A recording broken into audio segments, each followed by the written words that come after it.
Most people don't realize how much their personal information is being bought and sold every day. Data brokers are making billions, pulling details about you from public records and the internet, and then packaging and selling it, usually without your consent. That's how your information lands in the hands of scammers, spammers, even stalkers. It's why you get endless robocalls and why ads seem to follow you everywhere. That's where Aura comes in. Aura actively removes your data from broker sites and keeps it off. They also instantly alert you if your information shows up in a breach or on the dark web. But Aura goes beyond data protection. With one app, you get a VPN, antivirus, password manager, spam call protection, dark web monitoring, and even up to $5 million in identity theft insurance. All backed by 24/7 US-based fraud support. Other companies might sell just credit monitoring or just a VPN.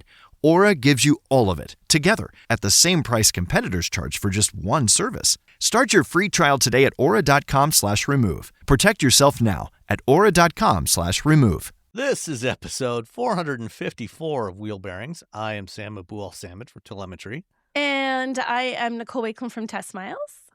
And I'm Roberto Balda from SAE International. And how's everybody's week been? Did you all have a good long weekend? I spent it with family. I did too. They came to our place and Russ made ribs and brisket, and we ate lots and lots of food. It was yummy. Nice. I had a family reunion. How'd it go? It went well. I did karaoke. I brought my Nintendo controller, which none of the kids wanted to play, but the adults played. The kids they had like Switch 2s. They didn't even matter. And then I ate a lot of Mexican food. Oh, we also played Como Se Dice, and I lost immediately. It's a game where you say, so you have two people like pitted against each other, and then someone says, how do you say how do you say cup in Spanish? And the first person to say it in Spanish wins. I'm not very good at it because when I speak Spanish, everything is context. I can't just like pick out words. But I can talk and I can have discussions, but I can't just like my brain doesn't work in the way to like, grab a word out of grab a word out of thin air. And so the word they came up with, I just added O to the end, and then they all laughed and I walked away. Capo, how so? So La it was capo. Como se dice. So if you have a family that's in the United States, but Mexicans, or you speak Spanish in some way, it's a fun game because I had big groups and everyone's like, it was funny because like a 6-year-old kept beating people at one point. So when you just add O to the end, does anybody remember National Lampoon's European Vacation? She's trying to make a phone call in Italy and she's like, I need a plane-o to fly me homo now. Oh, please, oh. Like she adds an O to everything and she's on the phone desperately trying to get a flight. And that's all I can think of is you're saying that. I haven't seen that movie in 30 years, but it's still in there. It's right there. Anyway, so yeah, como se dice. Okay. Como se dice. All right. I would lose. I'm bad at it. Okay. So Nicole, what you been driving? I have been driving the oldie 2026 Subaru Solterra Limited, which when it first came out was not. Hopefully it's not the old one. It's not the old one. It's the 26. I was just going to say when it first came out, it was not my favorite car. I really didn't like the old one. The old one had a lot to be desired. The new one, much different. Like they say, all new, next gen, whatever. It's got a larger battery. It has a larger range. It has faster charging. It has NACS compatibility, more horsepower, redesigned interior, larger infotainment screen. Basically, all the things that were meh on the old one are now like, yay. Now, I say yay, but it only has 288 miles of range, which is good for the most part. But I did find driving it so as if I was driving 288 miles in a day. But that is a weird number if you're someplace where chargers aren't abundant. Okay, you're suddenly driving around and you think, okay, wait, I'm getting to where can I stop? Where's a charger on the way home from here? Because now I'm down to this many miles and I'm going to stop somewhere. It is a little bit low. I would like it to be a skosh more, like Scooch. Just like 350, maybe 325 would make me a little less anxious. But still, 208 miles is not nothing. It has the NACS charging. Okay, 280? 288. Oh, Okay. That's fine. 288.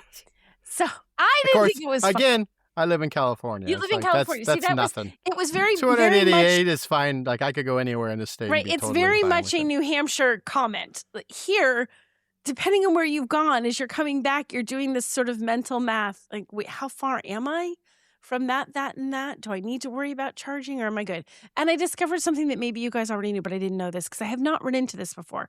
So we have a Grizzly charger in our house, just a level 2 regular charger that Russ uses to plug into his Wrangler. So it doesn't have the extra, how there's the circular I want to say CCD. That's not it. That's gotta get the CCS? CCS, thank you. The CCS. There's like the clearance clear CCR, the clearance. Right, CCR, whatever it is. Clear and then water there's the revival. 2 pins at the bottom, but ours just has the circle. It's just that it doesn't have the extra 2 pins. Yep. J1772. J1772. I don't have the. I don't know wait, what the that's number. not I knew that one. Jason, Yeah. what's the number for the other one? Roberto SAE International. For CCS? When it has the extra 2 little pins on the bottom. It's like J1772. It's still, but there's It's still just CCS. J1772. It's just CCS then? Yeah. Yeah, Okay. CCS is the combined one. So it's a Okay. J1772 plus the 2 DC pins. Okay. 1772 is just the 5 pins for the AC charging. It's the circle. Okay. So it's just a circle. So we Yes. have the J1772 because it's all we need for the plug-in hybrid. And that works fine with everything. But if they you have could a- if you were actually allowed to plug in the plug-in hybrid. Right, which I think we are again because we got our battery replaced. As far as I know, I think we're good. We're in a window of golden Yay. opportunity. We can charge it. But so I Till haven't next run week. into this before, and everyone might know this. But so you have an adapter that you can click on the end of that to plug it into an AX port. But the adapter they gave me had the CCS. It had the 2 extra Oh, they DC gave you pins on the the bottom. DC adapter, but Right. you have to have the AC adapter as well. Exactly. There's So 2 the DC different adapter adapters. won't work. You just have to Yeah, it have the won't work. AC adapter. So I'm thinking, what's happening? And I'm thinking, wait a minute, is it because they gave me this? So I ordered one off of Amazon for $20. Plug it in, ta-da! The car is charging. Then later on, I was digging around and found the adapter I needed underneath the front seat. It I turn a corner, and I hear But now like you have an extra. ka-kunk, ka-kunk. I'm like, what is that? And I go, it's like stuck under the front seat. Now I have one of my own, so I always have one sitting up there. But Yay. I didn't realize that. Honestly, I didn't know that would cause a problem. I did not know until I tried. I actually do had the it. exact same problem this week. Did you? There's a Kia EV9 in the driveway right now, and I'm looking all over the place because Hyundai ships their new EVs with both an AC and a DC adapter. They I do. can confirm okay. that. I have both an AC and DC Right. adapter in Okay. the back of my new Ioniq I'm not 5. sure if Kia does or not, but the one that I've got did not have the AC adapter. Although I did not Someone look under the stole seats, it. but I didn't hear anything rattling. Deer rolling around. So I went on Amazon and ordered one for next day delivery and got it. Yeah, that's exactly what I do. It's $20. I think someone there we probably go. stole it. Probably, But- or just forgot to put it back. Forgot to put It's it back. probably Now I sitting have on one the end of their that charging port at just home. hangs on the little hook that we have for where we plug the charging cable when it's not charging. So now I have I'm that. going I to did. for 3D print like little holders for the adapters for my car. Oh, I like that. There you go. Yeah, But I good did plan. I did try and charge it because at first I had no way to charge it at home. So I'm like, well, I better go find a Tesla charger because I'm going to run out of juice. So I went and it did the handshake much better. On occasion, I've had trouble getting things to non-Tesla vehicles to like Tesla chargers, but this one worked just fine. Although it was a pain in the neck where I lined up. And you can't line up because your cable in the spot that they have painted because the cable isn't long enough. If you line up if you park in 1C for station 1C, the cable is not out. So I had to sort of park sideways. I'm like, I hope nobody wants 1B because I'm parking partway in that to get there. So, Yeah. but so it worked. Wait. So You shouldn't have to do that because they moved the charge port this year when they switched to the NACS. They moved the charge port to the right front fender. For So the when you Solterra? nose into the charger, you when should I be nose, able to. when I nose in, may have been when I nosed in to the charger at my charging station. When I pull straight in, it can't to the one. Doesn't When I reach? pull into 1C, 1C's thing is on the far side. It's on the wrong side. It doesn't reach the car. Okay. It just doesn't work the way they had it. So I couldn't because Russ was laughing at me. He's like, move over, go over to this. So I'm parked half in 1C and half in like one, whatever it was, B. Like I go over a spot and then I can charge it. Because the one that was literally where you could pull up alongside it was used the entire time by some Yeah, random non-Tesla vehicle. It should be able to. You should be able to just pull straight up to a charger. It's No. Yeah, probably 'cause just it's the old diagonally Tesla opposite charger. from- 'cause It has might be the old. tiny, Yeah, it has yeah. a very tiny cord. The cord would not reach, so I had to Okay. be a Because little the Tesla sideways. chargers is like right there at the very edge of the rear of the vehicle. So it's like Yeah, right. and so this was not gonna The work. cable Well, only has to be like a the foot long or Cybertrucks something aren't. stupid. Yes, it The literally was. Cybertrucks Like if are the far- cable had been a foot longer, Robbie, it would have been fine, but I Yeah. had to move over. So that was my only challenge. Otherwise, it worked quite well. Everything was great. As far as driving it, it's nice to drive. It's not especially exciting. I like it better than the old one because the way they changed the steering wheel is sort of tunnel where you see the instrument cluster. It used to be something where the steering wheel really blocked it. It was just terrible, and they've adjusted it. So now you don't really have that problem. It's plenty powerful. It goes, you smash the gas and your little Subaru Solterra will zoom very nicely. And it's zoom. Starting Wrong price on brand. I know, right? Wrong I'm on the wrong brand. brand. Wrong Yeah. brand. I did see a crystal soul red metallic, like a Mazda. I don't even know what in the parking lot. So when I went to charge my little Solterra, and I don't know if they had just cleaned it or what, but the thing was like, glowing. Russ said, "Wow, that's a really pretty car." I'm like, "That's the crystal silver. That's the Mazda, the beautiful color." So it is gorgeous. They should still license that if they're ever in trouble and just make all the other OEMs pay big bucks to put it on their cars. And I would pick that paint on anything. Yeah. So it was so great to drive. No problems with it. It was fine. It has a nice hefty little cargo area back there. We shoved a bunch of plants and a brisket and 3 racks of ribs. Plants and a brisket. A whole big bag of pellets for the smoker. I think we had a few 6-packs of beverages back there, and it was just happy as lark. All the stuff fit in there, no problem. So I did enjoy driving it. So the thing is, I kind of feel like this is an EV for Subaru people. I know it's a Subaru, but I don't see why you necessarily would buy this unless you were a Subaru fan who just really, really wanted an EV and was completely loyal to the Subaru brand, only because there's so much competition in this segment. And the limit I had is $41,395. That's a lot. I feel like there's a lot of other options out there that are a little bit cooler on the inside, a little less of that plasticky kind of feel, a little bit longer range that I might go with instead. But if you just live and die by having a Subi in your driveway, I feel like it's not a bad car. I just feel like there's a lot. It's a competitive segment, and I'm not quite sure how competitive the Solterra is. That's my summation of the Subaru Solterra. Okay. Yeah. Cool. Yeah. All right. Did you have anything, Robbie? No, but I think I broke the Discord. You guys keep going. Oh, Robbie broke things. Because I was like, oh, are we live on here? And I was just like, oh, is it on Discord? And then I accidentally hit something, and now I've broken everything. Oh, wow. We are live on YouTube, Okay. so that does seem to be working. Hi, everybody on YouTube. It still says live for 11 minutes and 44 seconds. So Let's see. Yep, Robbie. Yeah, we're still live. Okay. Sorry, everybody. Sorry, everyone on Discord. If anyone's on Discord as well, I've Whoops. completely broken everything on Discord. I cannot. that's get okay. this thing. Life will go on. All right. Well, I had the Kia Sportage plug-in hybrid, Ooh. and it was the X-Line Prestige or something like that. And now I closed that tab and I can't remember. But it was I have done that. it was the matte gray color.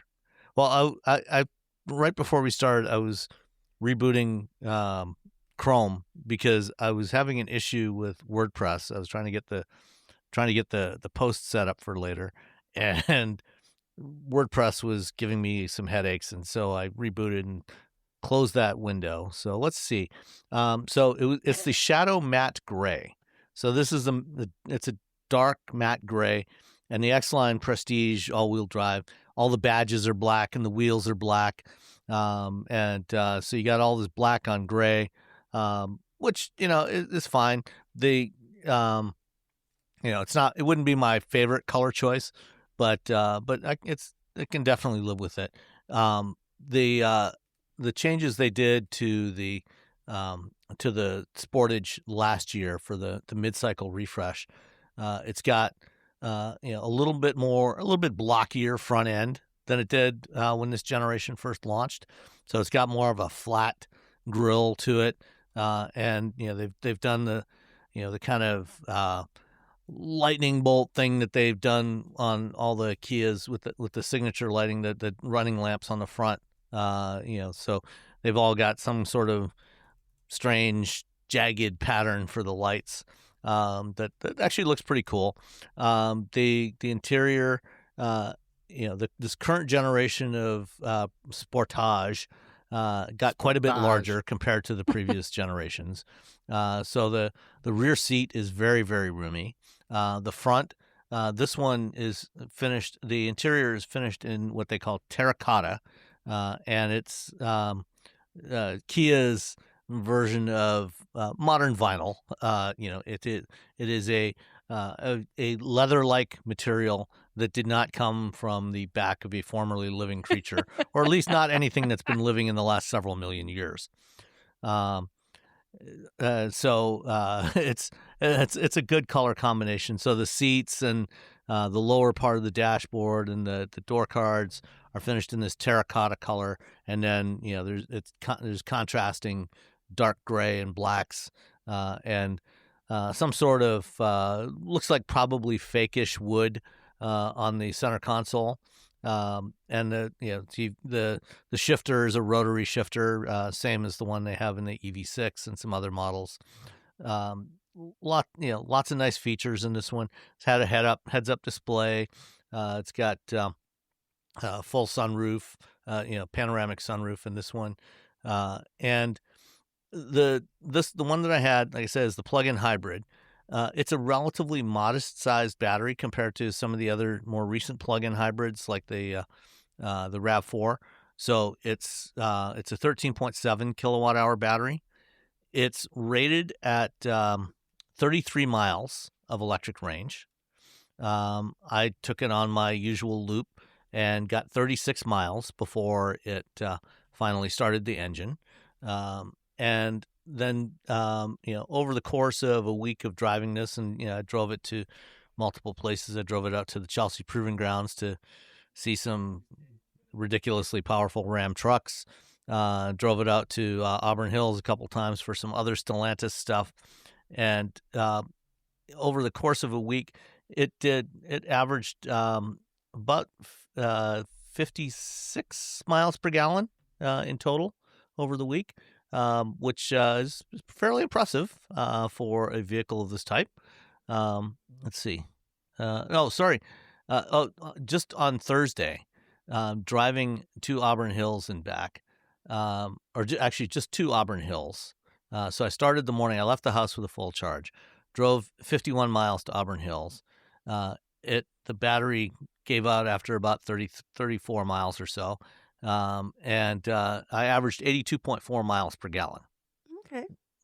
Which, the way they calculate this is just your total mileage, divided by the amount of fuel you use, so it's not including the energy from the electricity that you used. But that's, this is a vehicle that, like, a lot of modern plug-in hybrids, if you have someplace to plug it in at home, you can plug it in at night and be ready to go every morning, with enough charge for most people to do their daily driving without really using any electricity or without using any gas or very little gas. So it's got a smooth, comfortable ride. When it's running in hybrid mode, it's very quiet still. Under full accelerate, it's a Hyundai Kia hybrid system, so it's got a conventional 6-speed automatic transmission in there. There's no CVT, no eCVT, so you don't have any of that kind of droning sound that you often get on Toyota hybrids. And it's a really nice car to drive. If I was buying one, I probably wouldn't go for the X-Line Prestige. I'd probably go for one of the lower trim levels, because this one is kind of pricey. The X-Line Prestige all-wheel drive starts at $47,190. Grand total for the one I was driving, $49,730. Up until a year ago, you could have got $7,500 off of that, but that's no longer the case. Right. But you can get the lower trim levels, down closer to $40,000. And Kia's doing a lot of deals on cars like this anyway, so you can actually probably get it for quite a bit less than that. But the X-Line Prestige is pretty much loaded up. You've got two 12.3-inch displays, one for the instrument cluster, one for the infotainment, wireless Android Auto, wireless CarPlay. There's a wireless charging pad. What else? You've got lots of USB ports all over the place, 19-inch alloy wheels, and full suite of driver assistance features that you get on pretty much any modern car. So the only options on this were the shadow matte gray paint, which was only $595, cargo mats, floor mats, and a cargo cover.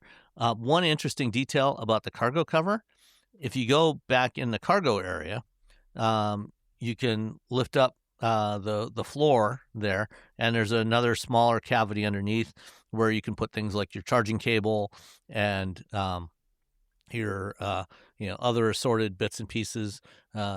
And there's also space in there to put your cargo cover. So if you need to take the cargo cover out to put something large, and you're folding down the back seats, you got to put something larger in the back. Instead of leaving the cargo cover in your garage and forgetting it there, you can just take it off and stash it underneath the floor. So you got, it's there with you. It's not really taking up any space that would otherwise be useful. And so it's a very handy feature to have. Any guesses on the destination charge? 14. 12. It's $14.45. Ooh, wow. Speaking of destination charges, I was looking up something else last week. Did you know that destination charges on pretty much everything have gone up yet again sometime since we last talked about it a few weeks back? I mean, that makes sense. It costs more money to build cars because it costs more money for gas, which means everything, shipping, blah, blah, the whole petroleum thing. It's not just like, oh, my gas prices went up. Everything is going to go up. So you know what the destination charges on full-size trucks and SUVs now? Like 2,000 something ridiculous. $27.95. $27.95. Yep. That's a lot. Last time we talked about it was only $25.95. And a year ago, it was $19.95. Jeez, it's really creeping up there. $27.95. It's getting expensive. Yep. $27.95. So much money. You could just buy a car with that money. I'm going to go on Facebook Marketplace, buy a car for the price of the delivery charge for a full-size truck. Although, you're not going to get much car for $2,700, but I saw a couple of cars. I mean, they didn't have engines or anything like that. Although there is one that we'll talk about a little later that somebody did get for $800, which was kind of interesting. You can find deals. I mean, It's not easy, and they usually, secret problems. Secret problems. Most people don't realize how much their personal information is being bought and sold every day. Data brokers are making billions, pulling details about you from public records and the internet, and then packaging and selling it, usually without your consent. That's how your information lands in the hands of scammers, spammers, even stalkers. It's why you get endless robocalls and why ads seem to follow you everywhere. That's where Aura comes in. Aura actively removes your data from broker sites and keeps it off. They also instantly alert you if your information shows up in a breach or on the dark web. But Aura goes beyond data protection. With one app, you get a VPN, antivirus, password manager, spam call protection, dark web monitoring, and even up to $5 million in identity theft insurance. All backed by 24/7 US-based fraud support. Other companies might sell just credit monitoring or just a VPN. Aura gives you all of it, together, at the same price competitors charge for just one service. Start your free trial today at aura.com/remove. Protect yourself now at aura.com/remove. Did you know you can support Wheel Bearings directly? Head to patreon.com/wheelbearingsmedia and you can become a patron today. Your contributions will help fund the platforms and tools we use to bring the podcast to you. And exclusives and improvements are already on the way thanks to your generosity.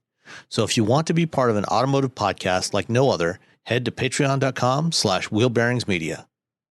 We've updated the Wheel Bearings merch store, and now there's a whole bunch of new choices, new colors, new styles, t-shirts, sweatshirts, hoodies, hats, mugs, travel mugs, stickers, aprons, tote bags, you name it. You can get your Wheel Bearings merch at shop.wheelbearings.media. You go check it out. That's shop.wheelbearings.media. So in the past week, we've had the launch of two new high-performance, very expensive, four-door electric cars. One that the two of you both saw. I got to ride in it, and I still haven't You got to my ride in video it, too. footage from that. All right, have a video to show y'all. I got another video. I threw it in the show notes that they can see me walking around and pointing at things. Okay. I'll add that. And the other one is a Ferrari.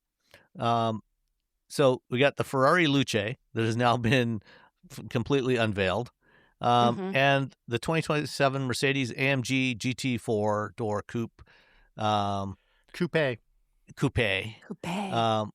What do you guys think of these two cars? Because I mean, they're actually very similar in a lot over 1,000 horsepower. I like the GT, the AMG GT.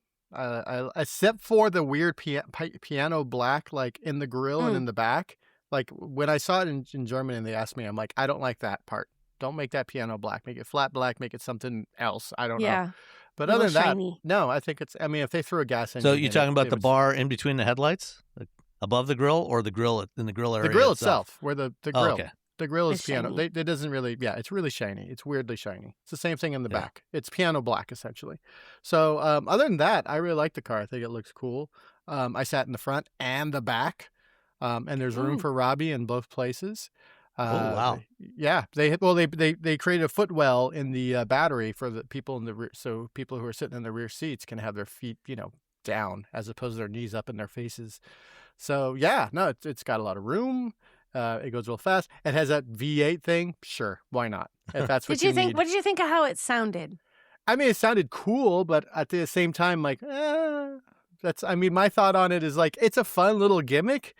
But at the end of the day, I'm like, oh, fine, whatever. They were so focused on it, on the fact that we made it sound and we made it feel like a V8. You're going to think that there's a V8 engine under the hood, that it's going to rumble that way, and you're going to feel it in the seat. There's little things. You're going to feel. There's actuators in the seat when you turn it on. There's actuators in the seat that rumble. Could you feel it as a passenger seat? Yeah, you can feel it in the drive. Well, I was in the driver's seat in Germany. I was able to turn it on, and you could feel like this little rumble. You can feel it in the passenger seat. Did it feel like a V8 engine, or just like weird actuators making a vibration thing? Why not? And then it has this. The shifting was very impressive. Yeah. When they were driving, I was driving back and forth I wasn't driving. I was in the passenger seat, but I was driven back and forth on the 6th Street Bridge in LA.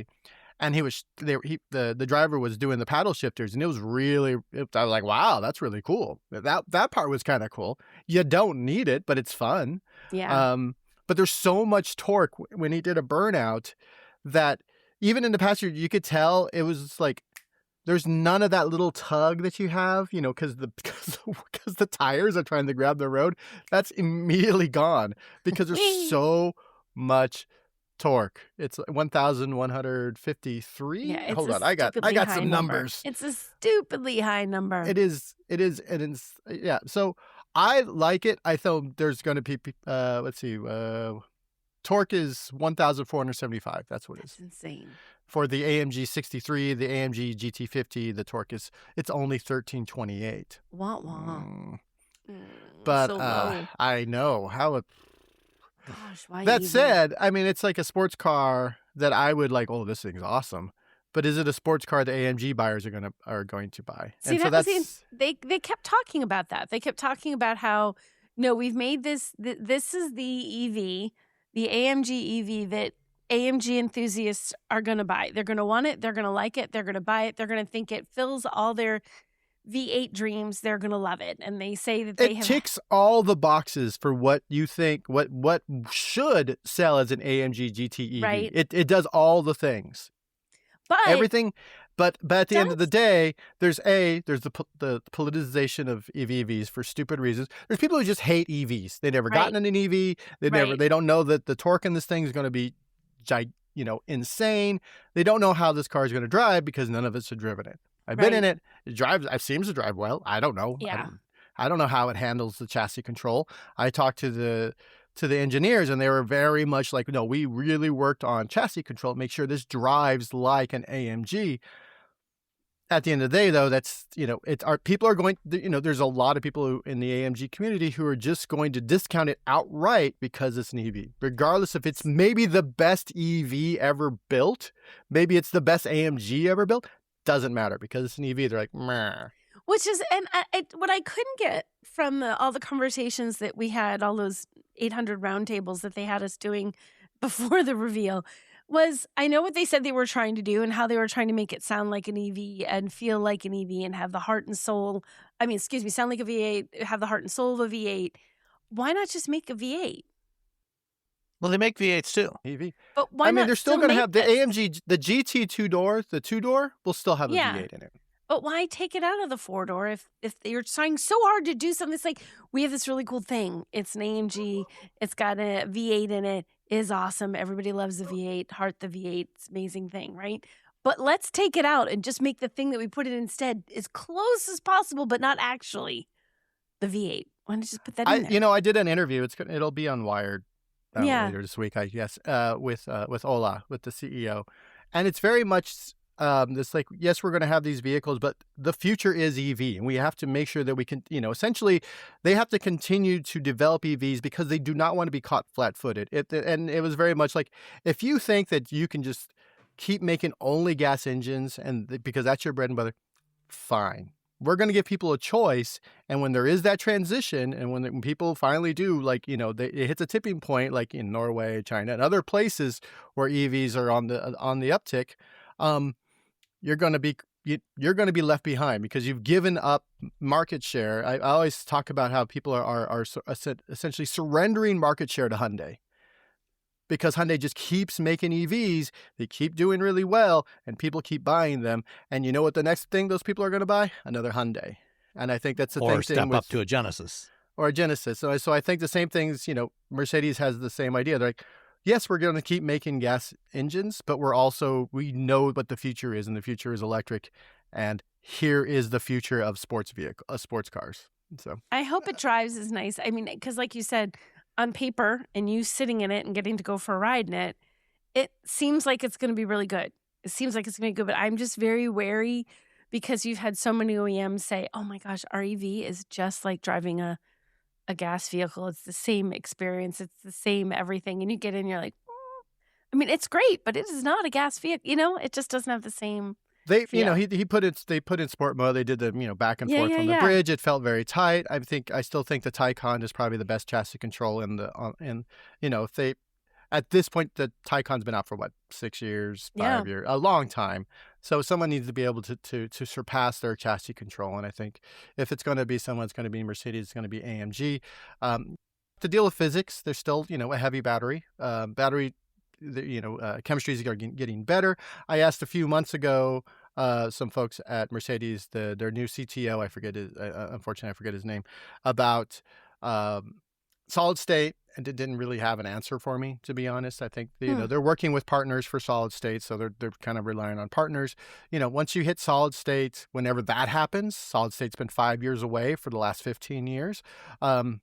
But solid state it gets rid of that heft. If your battery can be 60% of the size and still have the same range or still have the same density, that means you have that range plus the extra range of being lighter, plus now your vehicle is able to recreate that it removes that heft that an EV has and goes, you're driving, the weight of an ICE vehicle. So, I think they for Mercedes, they want to be, at the forefront of EVs. And that's fair. And they want to sell them in China. And at least it looks like what you would expect an AMG to look like, a modern AMG. It does, yeah. It doesn't. And then we come to the Luce, which looks kind of like a cross between a Jaguar I-Pace and a squished Nissan Leaf. It is the coolest looking Honda EV I've seen so far. That's it. I like the way it looks. I don't know how. I don't know. It doesn't, to me, where the AMG GT, like you look at it, you're like, okay, yeah, that looks like an AMG. This looks like a really rad Honda. And for Ferrari people, they don't want a really rad Honda. They don't want a rad Honda. They want a rad Ferrari. Listen, if Honda put this out for $40,000, like people would be losing their minds. But it's not Honda. It's not Hyundai. It's not Toyota. And it costs slightly more than $40,000. Yeah, it is a Ferrari. And At if you think that AMG people are crazy, add 600,000 to that, and you've got the Luce. That's a lot of money for a car. I mean, more power to you. If you can get it, you can get it. But wow, that's a lot. I like the way it looks. I don't know if it looks like a Ferrari though. And that's where the problem is. And I think people, and to be honest, the internet is just full of people who hate things. I got like 700,000 views on my unveil of the AMG GT. 99% of them are all, EVs suck. This is ugly. This is stupid. This is da-da-da-da. Because that's just the internet. Yeah. That was the same thing. People want to be the funniest at saying something sucks. That's the internet. Yeah. If they can say it sucks, they're going to say it. If they think it looks nice, they're just scrolling on to the next thing. So, yeah. Yeah. So anyway. Nicole, what do you think of the Luce's design? You know what? It's weird. I don't really dislike. I'm in the Luce's minority design. of liking it, by the way. So. No, it's not that well, here's the thing. It's not that I don't like it. I actually think it's fine, but not as a Ferrari. It just doesn't look like a Ferrari to me. I feel like when you are, that brand has such heritage and such history and such expectation that there's a certain something you want to see in a Ferrari. And it looks really wild and it looks out there. And I don't hate the design itself. I do not like that it's a Ferrari. It doesn't look like a sporty, it doesn't have this, I don't know, it doesn't have Ferrari vibes. It would have made a really cool Apple car. It gives us really good Honda vibes. It gives off really good Nissan Leaf vibes. It's even got some charger in it because it's got that same kind of slot through the grill and up over the hood. That's true. It gives us everything, but you know what it doesn't give off? Ferrari vibes. That's weird to me. Yeah. That's weird. So that's what. So I don't dislike the design overall. I just feel like it's a very odd Ferrari is where I am. I mean, we could be I remember, when I drove the Urus, like this car. I mean, you're going to sell 1 billion of these cars, but if you went online, everyone's like, "This is the worst thing that's ever happened to Ferrari. They're making an SUV." Same thing. Every time, the Porsches, the Macan, the Cayenne. Everyone's like, "Oh, this is the stupidest thing. These are abomination." Da da da. Hey, you know what? They can make all those 911s because of how many. They can make 1,000 iterations of the 911 because they sell so many Macans and Cayennes. Yeah. And the number one selling Ferrari is the Urus. So, I mean, I don't think this is going to be that, but it's also the sort of purist. It's top-selling Lamborghini, not Ferrari. I'm sorry, top-selling Lamborghini is the. But at least the Urus, has the design language of modern Lamborghini. It looks like a Lamborghini. It's obviously different, but I mean, it looks like what you expect a Lamborghini of this decade to look like. This does not look anything like what you would expect a Ferrari to look like, at least on the outside. Again, it's it's the coolest looking Honda EV I've ever seen. And some of some Honda power, make a VTEC EV. I don't care. some of the wheels, like I've seen pictures of a yellow one with these really weird looking fan wheels, and it's just. I don't know. There's a lot of details about this that I just don't like, and I think Johnny Ive should probably not be designing cars. Well, I mean, if you look at the interior, which from people the who interior went is there, good. The interior actually they really love the all. interior. Yeah, I think it's Johnny Ive chasing that iPhone 4, high, which is really like that sort of that German broad like engineering. Or design high. That's his thing. But it is it's a weird car, man. And I salute them for trying something crazy and weird, but also Ferrari people are. So I had the super fast. I didn't know there was no instructions on how to put in launch mode. So I called Ferrari. I'm like, hey. There was no owner's manual in the car. And I'm like, hey, can I get the owner's manual? Can you send me a PDF? And the person didn't know how to put it in launch mode either, the person I was talking to. But they couldn't send me a copy of the PDF or anything because they were like, yeah, we can't send you anything because people like get those and they sell them online. I was just Oh like, my gosh. what is wrong with people? But Ferrari also puts like, you can only buy this car if you buy this car, and you can only do this if you do this. And it's such a weird little club that, they'll sell like 7 of these and I guess it'll be fine. I don't know how Well, I mean, Ferrari sells, I think last year they sold about 11,000 cars. So, they'll probably sell a few hundred, maybe 1,000 of these at most. say they sell at least 1,000. Yeah. If they stick with it. Because, I mean, there are people, who will buy whatever Ferrari gives them. Yeah. So. It's got the same little circly lights. All right. Shall we carry on then? Sure. So last week was also kind of Stellantis week around here in Michigan. They had 3 days of stuff going on.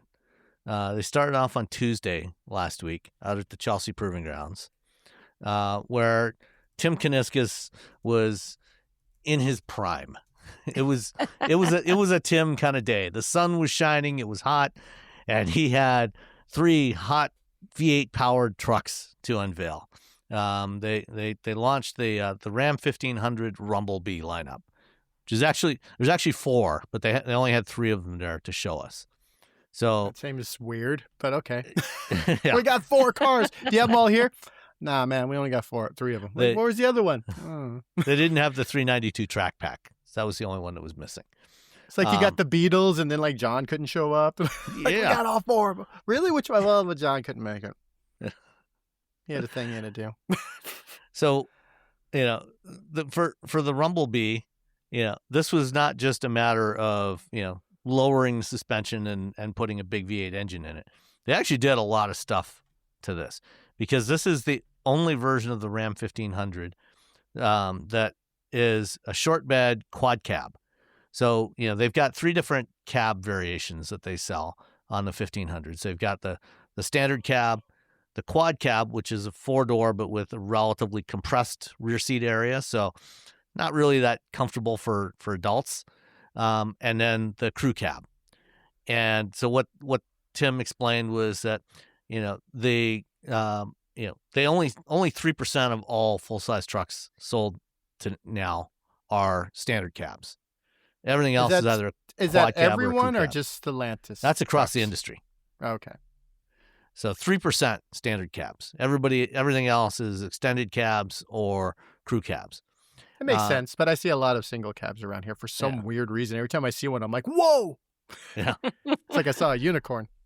And they talked about back when they had back in the 80s when they had the little red truck, and then they had in the 90s they had or actually it was the early 2000s they had the Ram 1500 SRT with the Viper engine in it. These all had standard cabs, and they kind of liked the stance of the and the look of the shorter body, the shorter bed.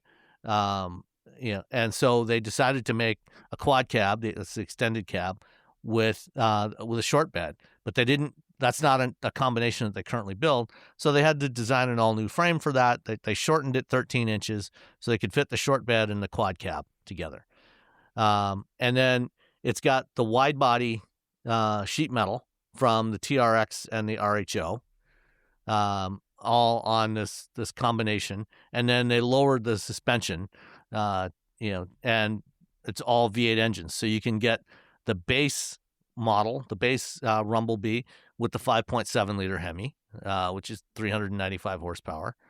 You can get the 392, which has the 6.4 liter Hemi, 470 horsepower, which by the way is still 80 horsepower less than the high output Hurricane. But hey, you can still have it if you want. Or you can get the SRT, which has the Hellcat engine in it. And then there's also a track pack version of the 392.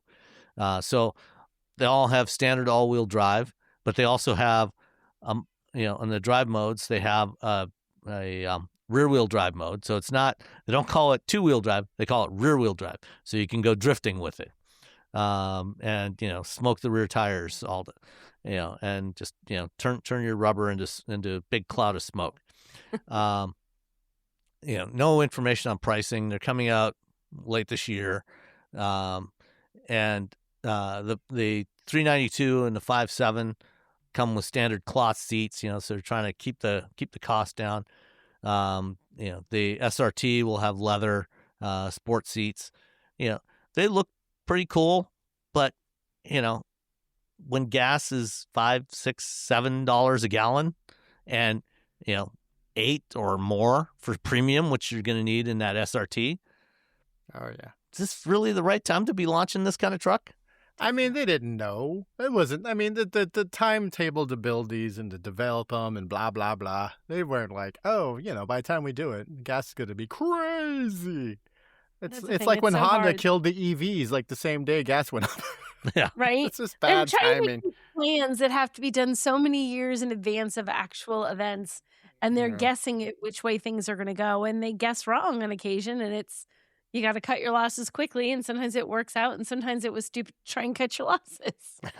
Yeah, it'll be interesting to see how many people actually buy these, because they're going to be pricey, and they're going to be pricey to drive, but also, truck dudes will put, they'll put like half of their paycheck just at their, their car payment. So, yeah, easily. I mean that SRT, the Hellcat, is definitely going to cost at least $100,000. Yeah, minimum. Yeah. But then they're going to show their friend. Look at this. Look at this. See how cool this is? Listen to the sound of it. Blah, blah, blah, blah, blah, blah, blah, blah, blah. Would you believe it's an EV? No. People are going to be angry because it doesn't have a Hemi. That's fine. Yeah, right. They'll forever be angry about that. They're like, well, you put a Hellcat, you didn't put the Hemi in it? It's like, oh, come on, guys. Total waste, dude. I really need you to just look at a spec sheet once. Just once. So the next day, on Thursday, so this was Tuesday when they unveiled the Rumblebees. Thursday was their investor day. On Wednesday, in between, they had a little ride and drive program out at their North American headquarters in Auburn Hills. And they had some North American market vehicles and some European market vehicles. And the only one of the North American market vehicles I hadn't driven yet was the new Cherokee. I took that for a short lap, and it was fine. Still got to get one of those for a proper review. But I was really interested in driving some of the European spec vehicles. And so I drove two of those. One was the Fiat Grande Panda. So they have two versions of the Panda that they sell in Europe. There's a smaller one, and then there's the Grande Panda is like a little mini crossover. And it's a mild hybrid. It's a 1.3 liter 4-cylinder engine with a 48-volt mild hybrid system on it. And this thing is so cool. It was so much fun. Man, the Panda has been around for so long, and all the Pandas are good Pandas from what I've been told. I've never driven a Panda because I live here. Yeah. The one that they had was this cool, bluish green color on the outside, and on the door panels, they've actually got the name Panda stamped into the across the door panels. So it's pretty funky looking. And then the interior of the one that I was driving had this wild green, like neon green lighting, and some other interesting materials. It was really fun to look at, and it was fun to drive too. It's not real speedy, but it's quick enough. This thing is like, I think, under 20,000 euros in Europe, which makes it really dirt cheap.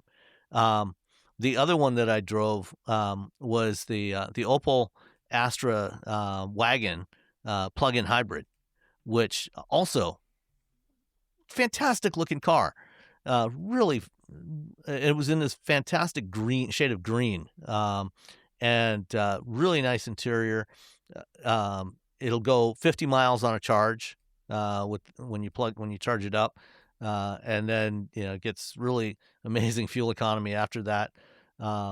They've got some really good stuff in Europe. We don't like whimsy in this country, though. No. We don't like whimsy or fun. We are whimsy free. We're a whimsy-free nation. They did have a couple of Jeep Recons out there. Oh, that cool.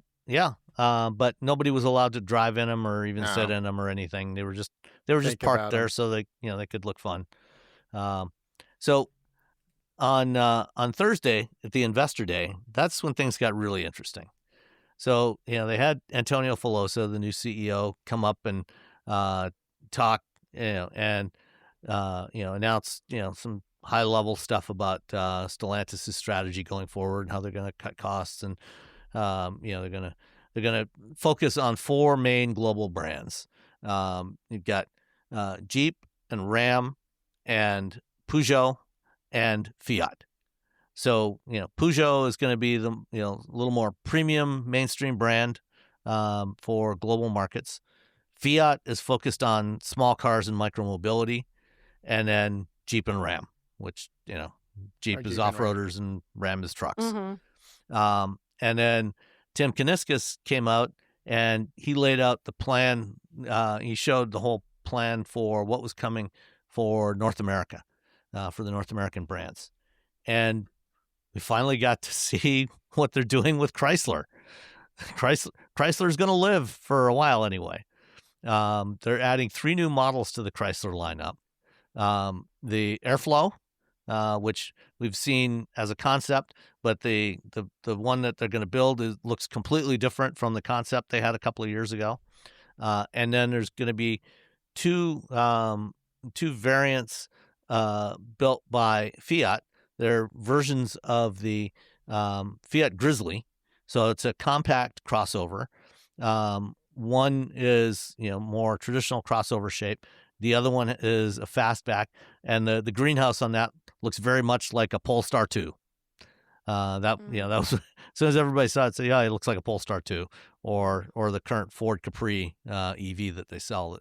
Ford sells. Automakers love when you say that their car looks like another car. They get so happy. Yay, we did it. We look like somebody else. So the two Fiat-based cars are going to be. They didn't say where they're going to be built, so they're probably going to be built in Italy with the Grizzly, but they are going to be priced under $30,000. Nice. And they mentioned Tim mentioned that right now in North America, Stellantis only has 2 vehicles that are priced under $40,000.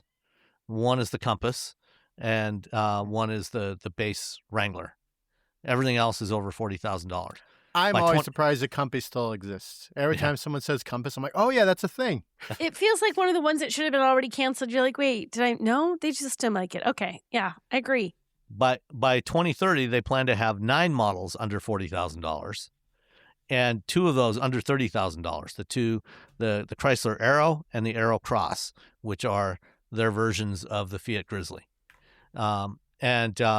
There's also going to be a new Dodge midsize crossover called. Actually, they're not calling it a crossover. Amazingly enough, they're calling it a muscle hatch. It's the Dodge GLH. Do you guys remember the Omni GLH from the 1980s? Gosh, no. Yes, I do remember the Omni. What a weird little car. It was Chrysler's take on the original VW Golf. It was basically a clone of the Golf. And the GLH, they put a turbo on it and big tires, and it had immense torque steer, but people had a lot of fun with those things. At least until it steered off into a ditch or something. But they're bringing back the GLH name on this midsize 2-row crossover. What else? Jeep is adding several new models. They did confirm that the Recon will be launching in the second half of the year. We think they're claiming it anyway. But it will also later in 2027 they will get a version with an internal combustion engine as well. And then for Ram, they confirmed the Dakota and the Rampage is also coming.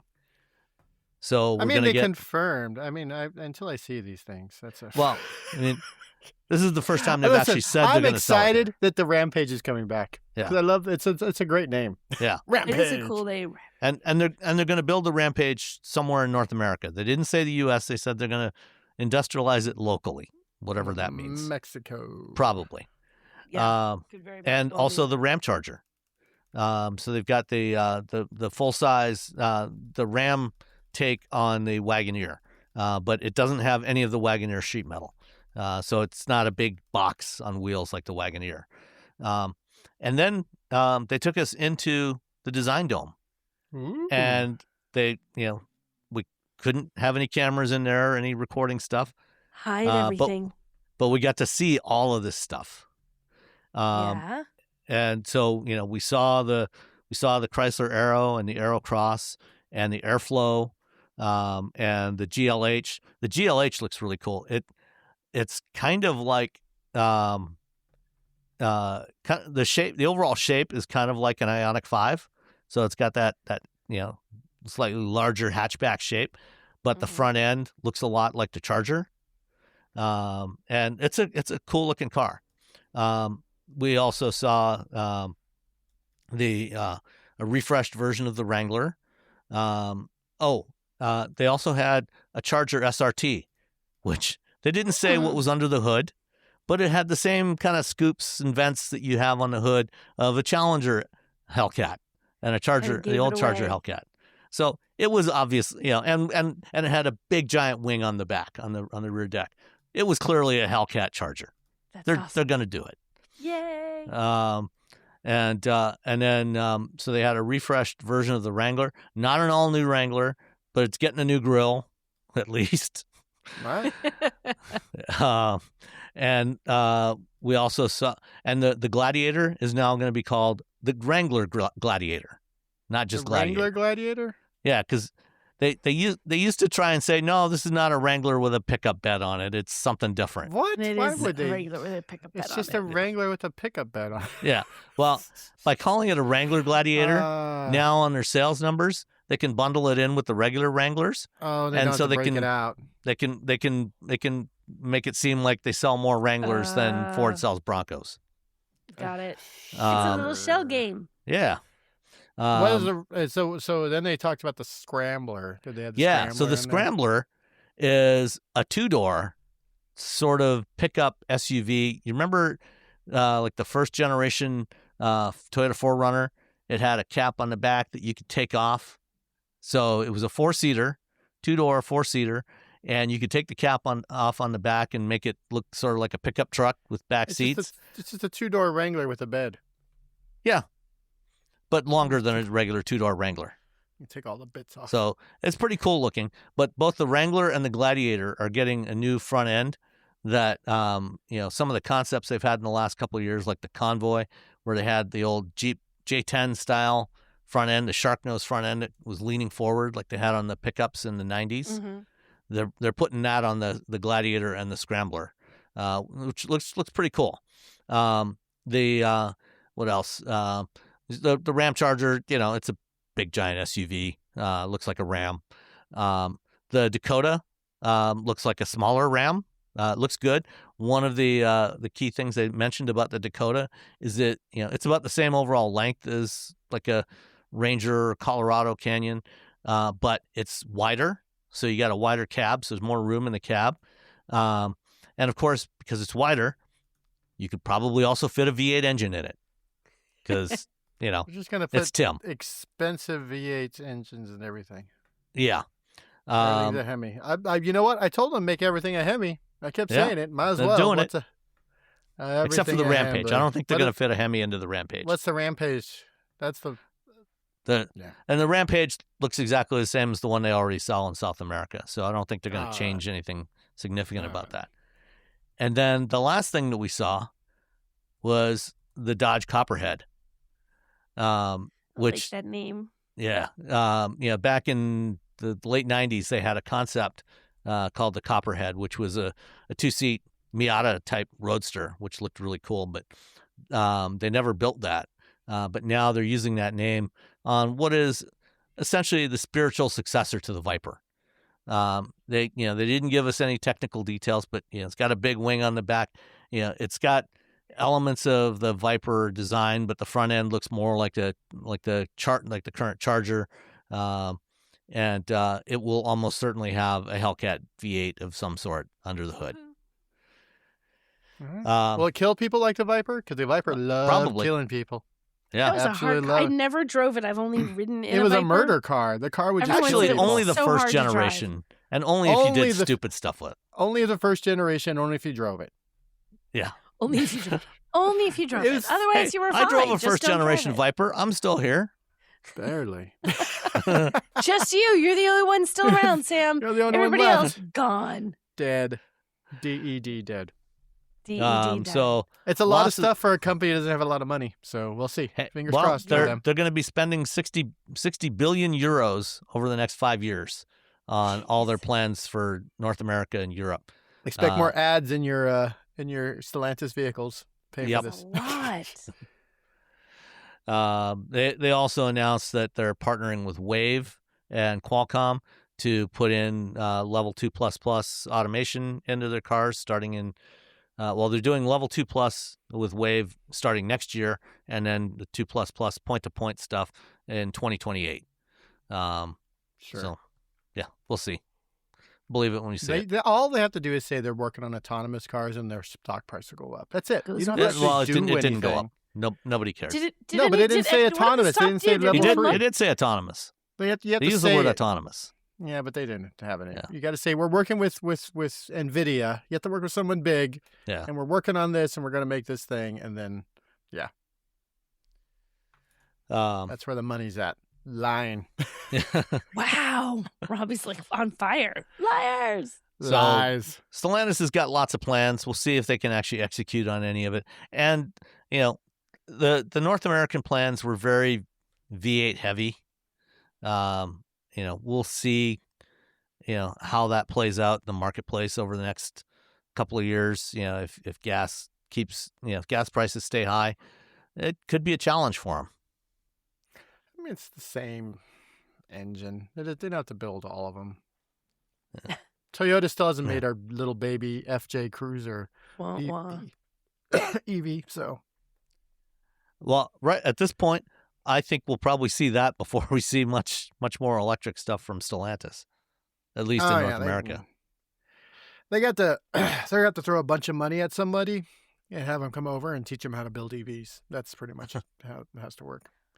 So it's a company that needs to make money. Well, that's what Leap Motor's for. Yeah, They are partnering with Leap Motor. They own about 20% of Leap Motor, and so they're partnering with Leap Motor and with Dongfeng for EVs for Europe and for Asia. But and they're going to be building Leap Motor EVs at a plant in Spain, and that they're also going to build an Opel badged. The next generation Opel Corsa is going to be an EV based on the Leap Motor B10, and that'll be coming out I think late next year. All right. We'll see. It's all good in Europe. There's also a new Citroen 2CV. The Deux Chevaux is coming back. We got to see it. The 2CV. Oh. Okay. It's coming back. When you there's in the link in the show notes, they put out a teaser video, and right at the very end you can kind of see the profile of it, and it doesn't when you see it, it doesn't really look it's not like a direct copy of an old 2CV, but you'll recognize it immediately as a 2CV. It's got the bits. It's got the bits it needs. It has enough to look like it is, yeah. Yeah. And they're going to be unveiling that in October at the Paris Motor Show. We got to see it. What was the suspension rule? Like you had to be able to drive over a field without spilling champagne or eggs something crazy like that. Something. It had this crazy compliance suspension system in it. Yeah, you had to be able to drive over a rutted field without breaking an egg or something crazy. All right, let's carry on. That's enough of Stellantis. You can read more about that and just go to the show notes. Don't say that too click on the loud links. because that might be enough of Stellantis. So we talked before about a video from Rich Rebuilds. It's a pretty fun YouTube channel. This guy buys decrepit cars really cheap and then tries to get them running again. The latest one that he bought, Paul Kavanaugh in the chat says it was a basket of eggs. Basket of eggs. Thanks, Paul. There we go. I looked it up. Yeah, you had to in the passenger seat. You couldn't have the basket of eggs. Yeah. So, and it wasn't like, this is before you had the little things that held all your eggs separate.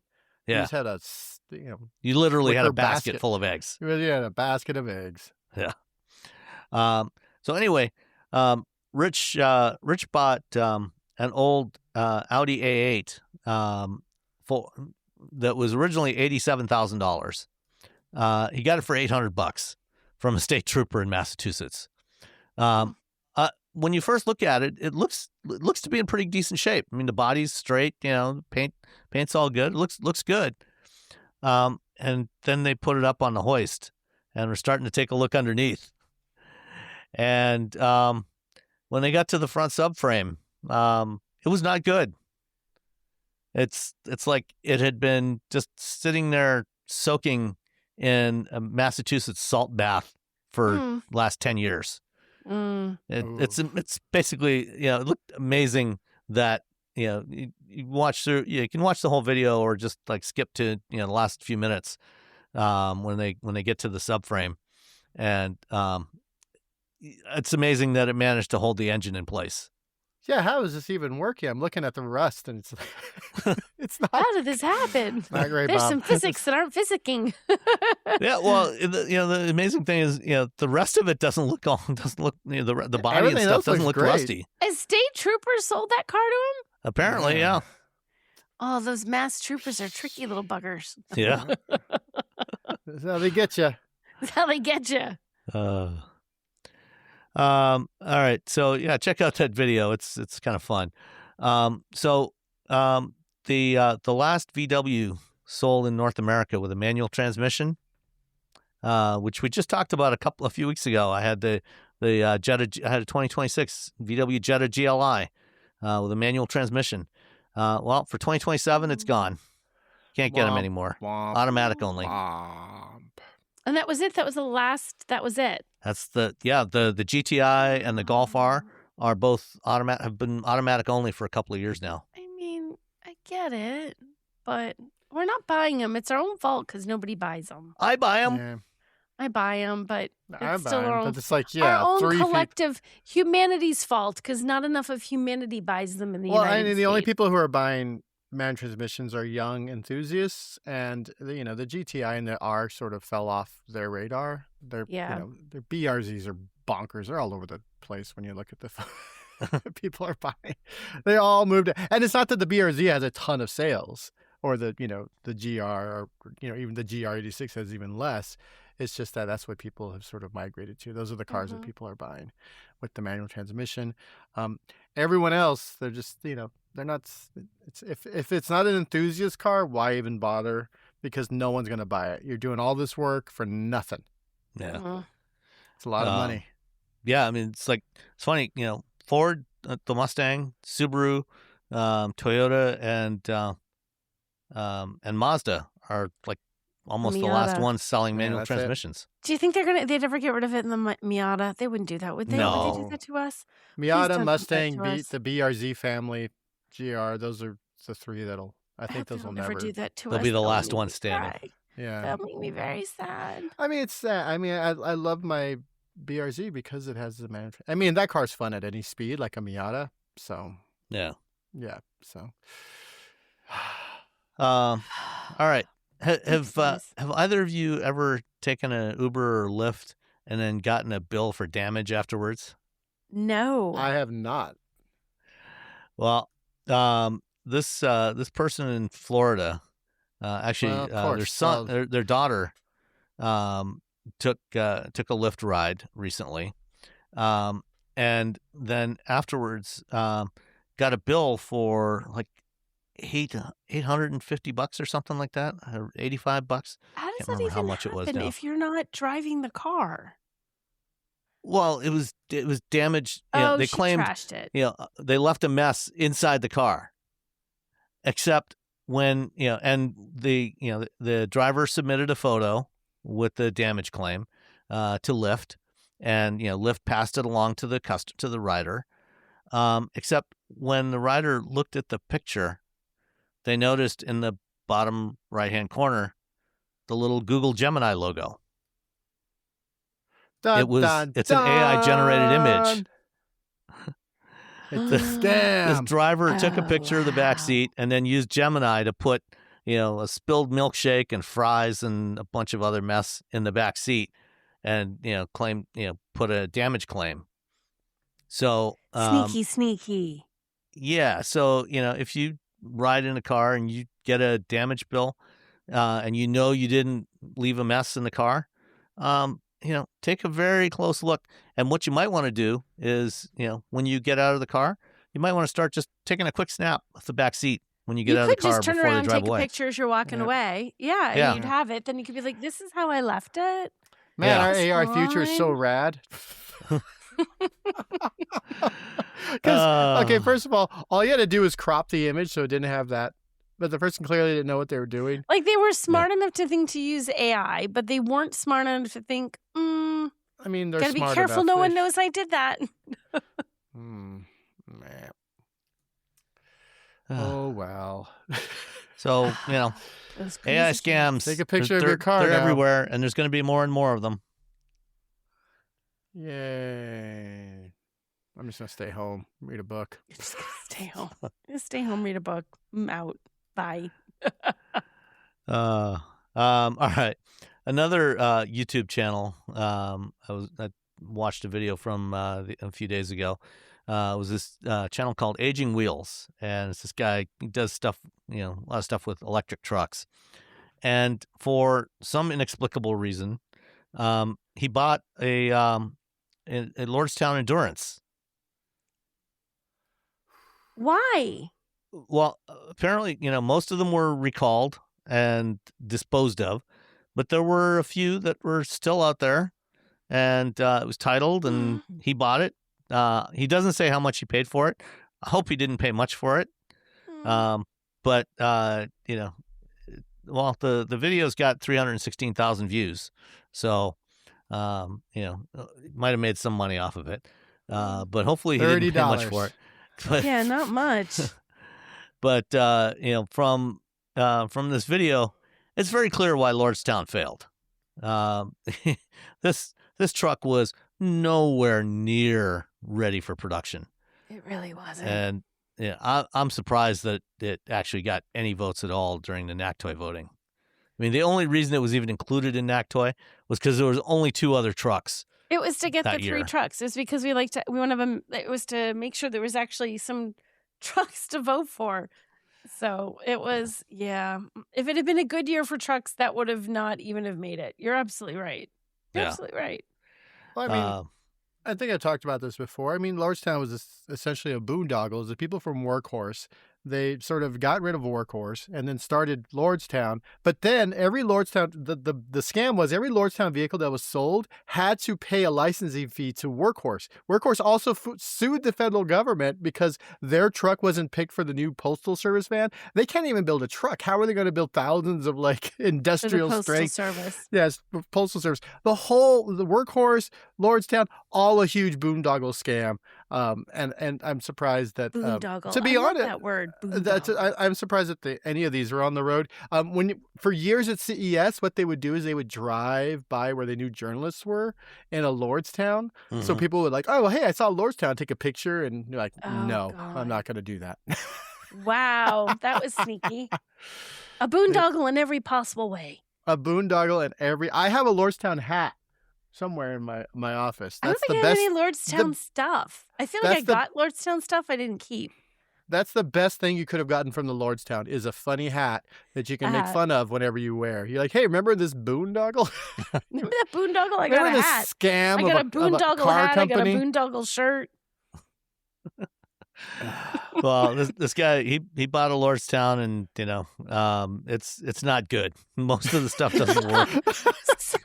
No way! I'm shocked. It's making funny noises from one of the hub motors. No, Yeah. you're kidding. Really? Yeah. I find this hard Shocking, to I believe, know. Sam. And after they went bankrupt, like when they first launched, okay, part of the deal was Steve Burns, he was the founder and former CEO of Workhorse. He had left Workhorse, started a new company, and when 19, when GM announced they were closing the Lordstown, Ohio assembly plant, they got a lot of grief from the orange guy, and so they they agreed to sell the factory, and they sold it to Steve Burns and Lordstown Motors for $20 million. But what they did was they loaned him $40 million, of which $20 million went back to GM for the factory, and then the other $20 million was supposed to be working capital. They never really managed to get any kind of volume production going. But he ended up selling the factory to Foxconn for $260 million. So he got a pretty good return on the deal. Yeah, it was a great scam. It was an absolutely wonderful scam. And then it's like poor GM got sucked. You got sucked into it because they wanted to appease. For GM, it was only $40 million. It didn't really cost that much. It was peanuts. Nothing. They could have kept making the Bolt with that money. That's all I'm saying. Yeah, could have kept making the Bolt. Yeah, that selling EV without a Tesla badge on it. Yeah, we're not going to make this anymore. when Burns got pushed out of Lordstown because they found out that he had been slightly exaggerating about the number of pre-orders they had for the truck. What? No.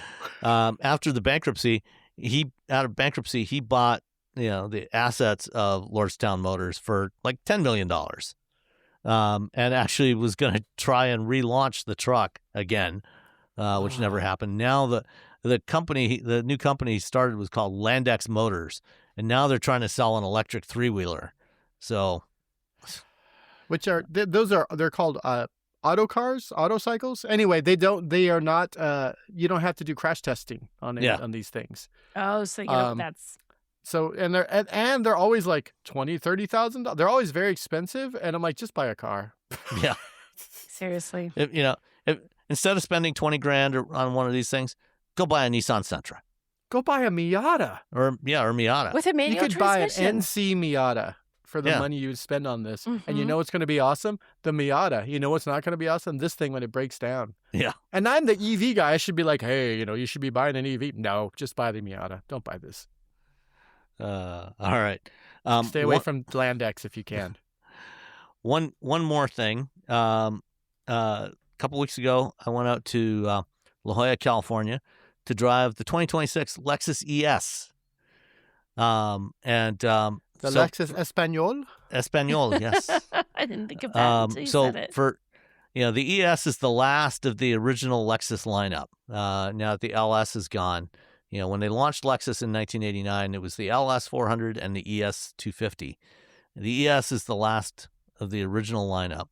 And for 2026, it's new, and they're all electrified. You can get it as either a hybrid or a battery electric, and the battery electric, amazingly enough, has the same motors and same battery that you'll find in the Toyota BZ and that Solterra you were driving. It's got a NACS charging port on the right front fender, and it's also quite a bit larger than the last generation ES. It's now actually larger than all but the most recent generation of LS. It's 6.5 inches longer than the old ES, Wow. 2.5 inches wider, and it's taller. And I talked with the chief engineer, Kohei Chiashi, and he explained that the reason why they made it so much bigger is because you got the battery under the floor, which kind of lifted the whole thing up, and then they wanted to maintain good proportions. So because the roof was taller, they made it longer and wider, so it still had good proportions. I like the design. I think it's pretty good looking. They're moving away from the spindle grille, but they still have like the creases in the nose that kind of give you an echo of the spindle, but without the full ginormous grill in there. It's still got the whale shark vibes. A little bit. Whale shark vibes. From the sea. Yeah. The only visual difference between the hybrid and the EV is the hybrid has a small, slim air intake across the top edge, like right at the front edge of the grill. But then the EV doesn't have that. And amazingly, the EV, the base EV is actually cheaper than the hybrid. Starts at $49,000, including delivery. How big is the battery on this? It's the same 74.7 kilowatt hour. So it's rated for the front wheel drive one, the ES350E. It's rated at 307 miles range. So it's got decent range. The all-wheel drive ES500E is like 285. So pretty decent range.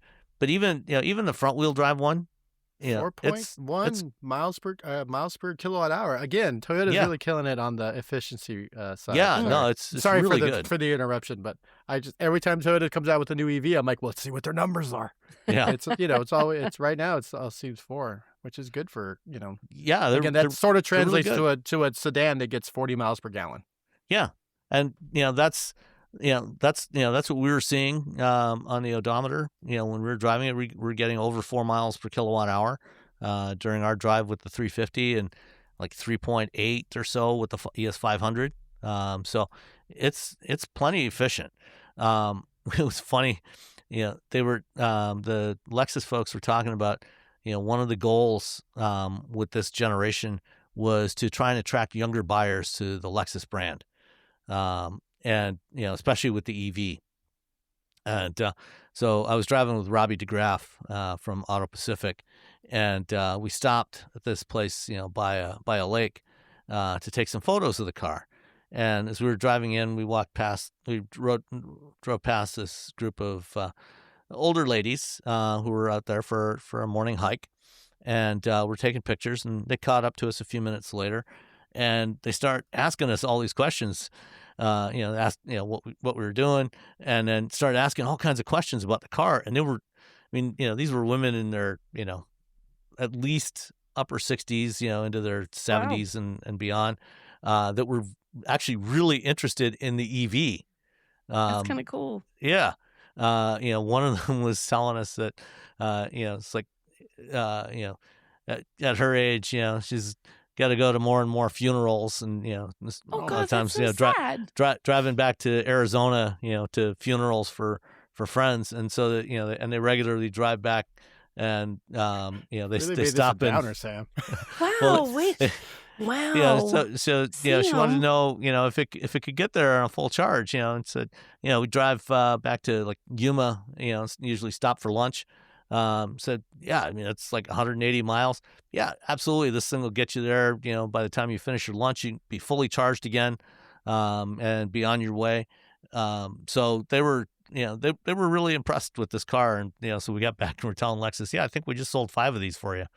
Yeah, for funerals. Yeah. And they're like, yay. Oh, what? What? I know. What does that say about Lexus, really? I want a funeral car. I want a car to take a funeral. I think they should if they want to get the kids, for me. they got to bring the LS back, and then it has to be in the next version of the Street Fighter game. Because the LS was the car in Street Fighter 2 that they beat up on the little bonus round. Okay. Oh, okay. In the 90s. So is bring that the key back, to all of it? put it in there, let, Ken, Blanca, whoever, I don't know, I haven't played Street Fighter.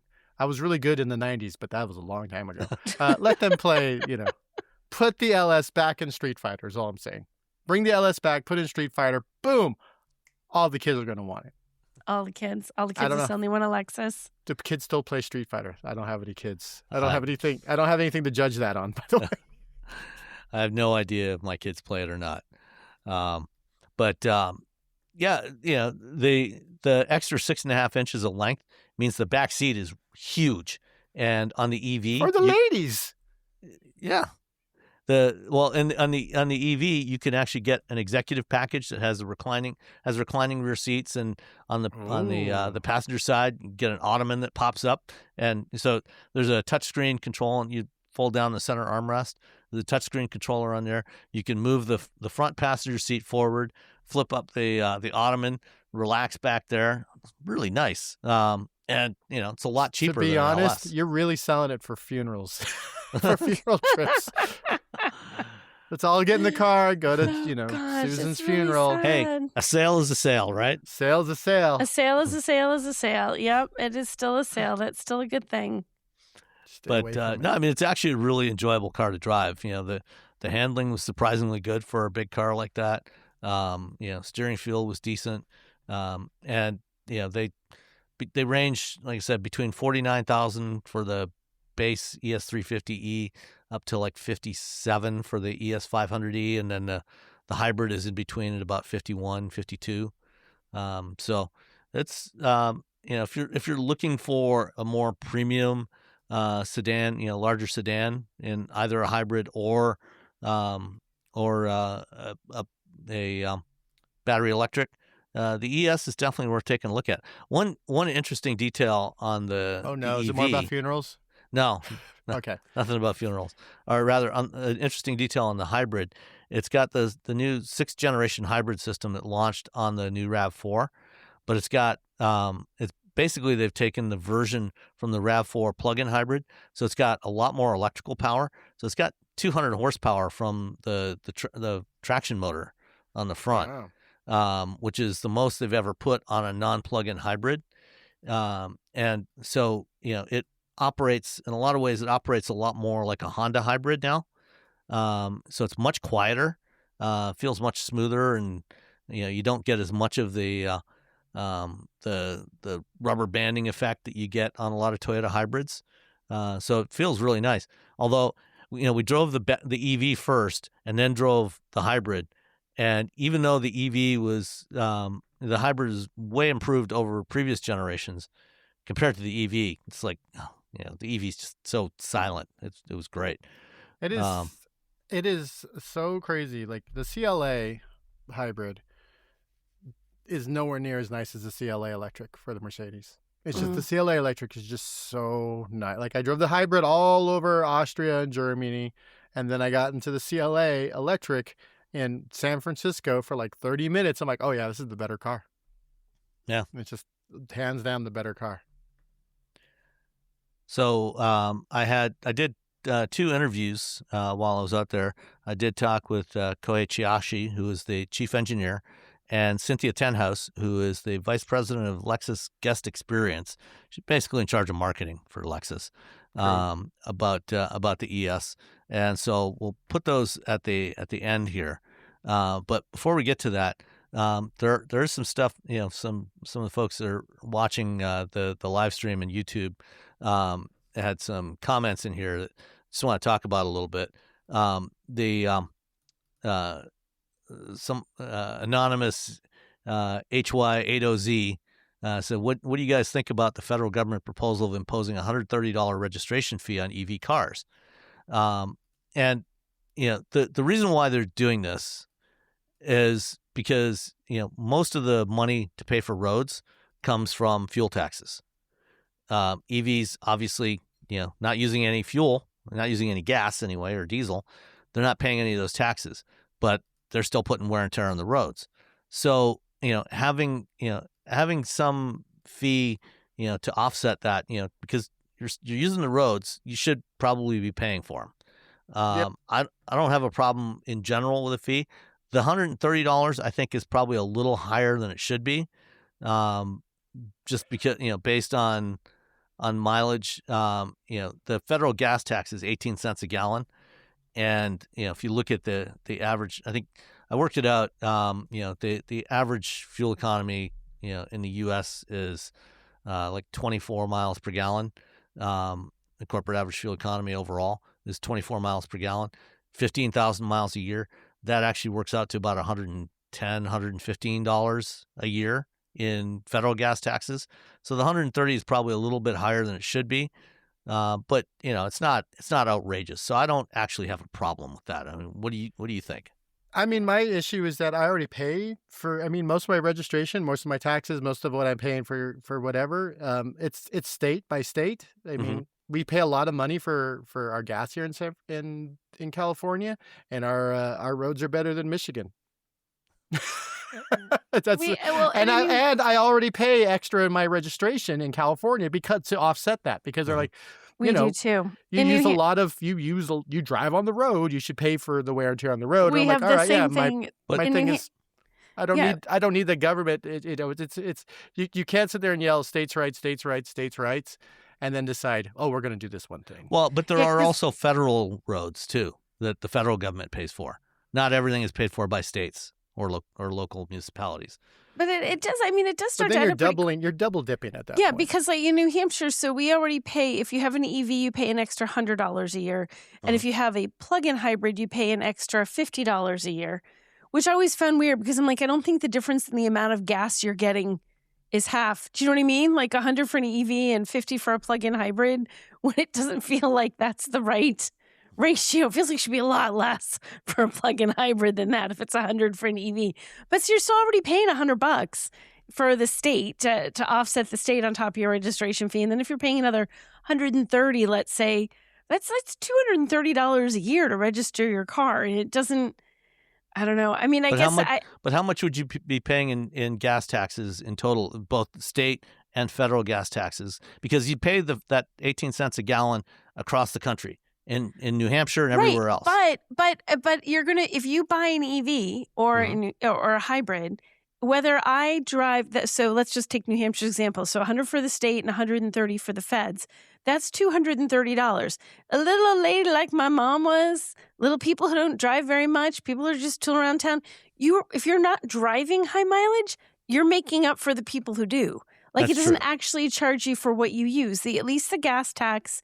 I'm an anti-tax person, but at least the gas tax charges you based on you're driving more, you're using more gas, you have to pay a better share. This doesn't take into account any of that. Yeah, well, and really what it should be is, what we should be doing is just charging per mile. Charging a fee per mile, which that equates how much you pay to how much you're using the roads. Right. Because the gas tax is how much you're using, how much gas you use. Yeah, so theoretically, how much you're driving. It's a proxy for paying per mile. Right. These are flat fees, so it doesn't matter whether I drive 5 miles or 5 million. I'm going to pay the same fee. It doesn't seem right at all. Right, and I agree. It should. That's probably the way it should be done. But the challenge you get into there is then you got to have some mechanism for them to track your mileage, and that could be more problematic from a privacy standpoint. You could report it. I mean, you report your mileage on your taxes when you do deductions for, what am I trying to say? Like business, business. Unless you get audited, you just go with that. You have records to prove what you say you drove. You have it if they decide to say, prove it. Yeah. Or you don't have it, Let's see, what else was there here? Yeah, Adam Jakolenko is saying the proposed EV fee is punitive and petty, disproportionately impacts people who choose to drive a cleaner car. I don't, like I say, I don't entirely agree with that. I think the amount is perhaps a little more punitive than it should be, but in general, I'm not opposed to paying a fee, to cover, the cost of maintaining the roads. Well, you also, every state pays a different percentage of their local and state income taxes for the road. Like California, 80% of what's paid for roads is from California. It's like I'm paying for 80% of road upkeep.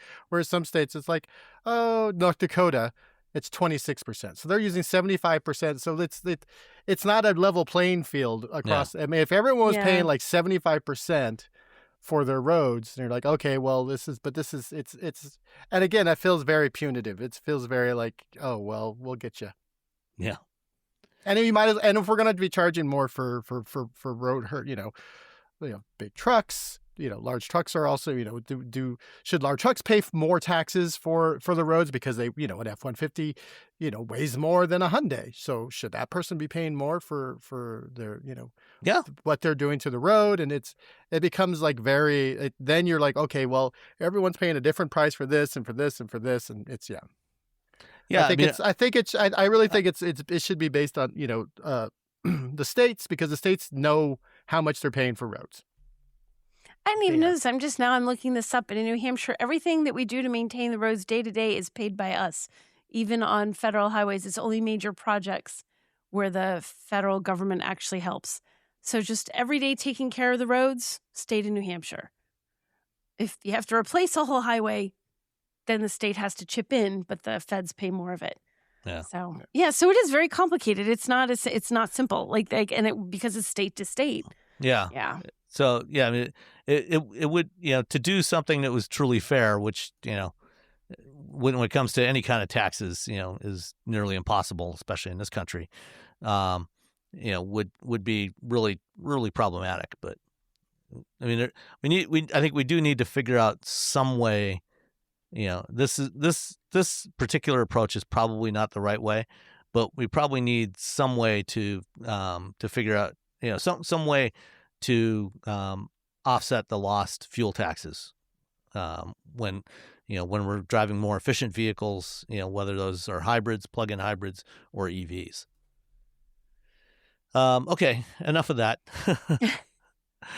I think that's it for tonight, except for the two interviews that you'll hear after we say goodbye.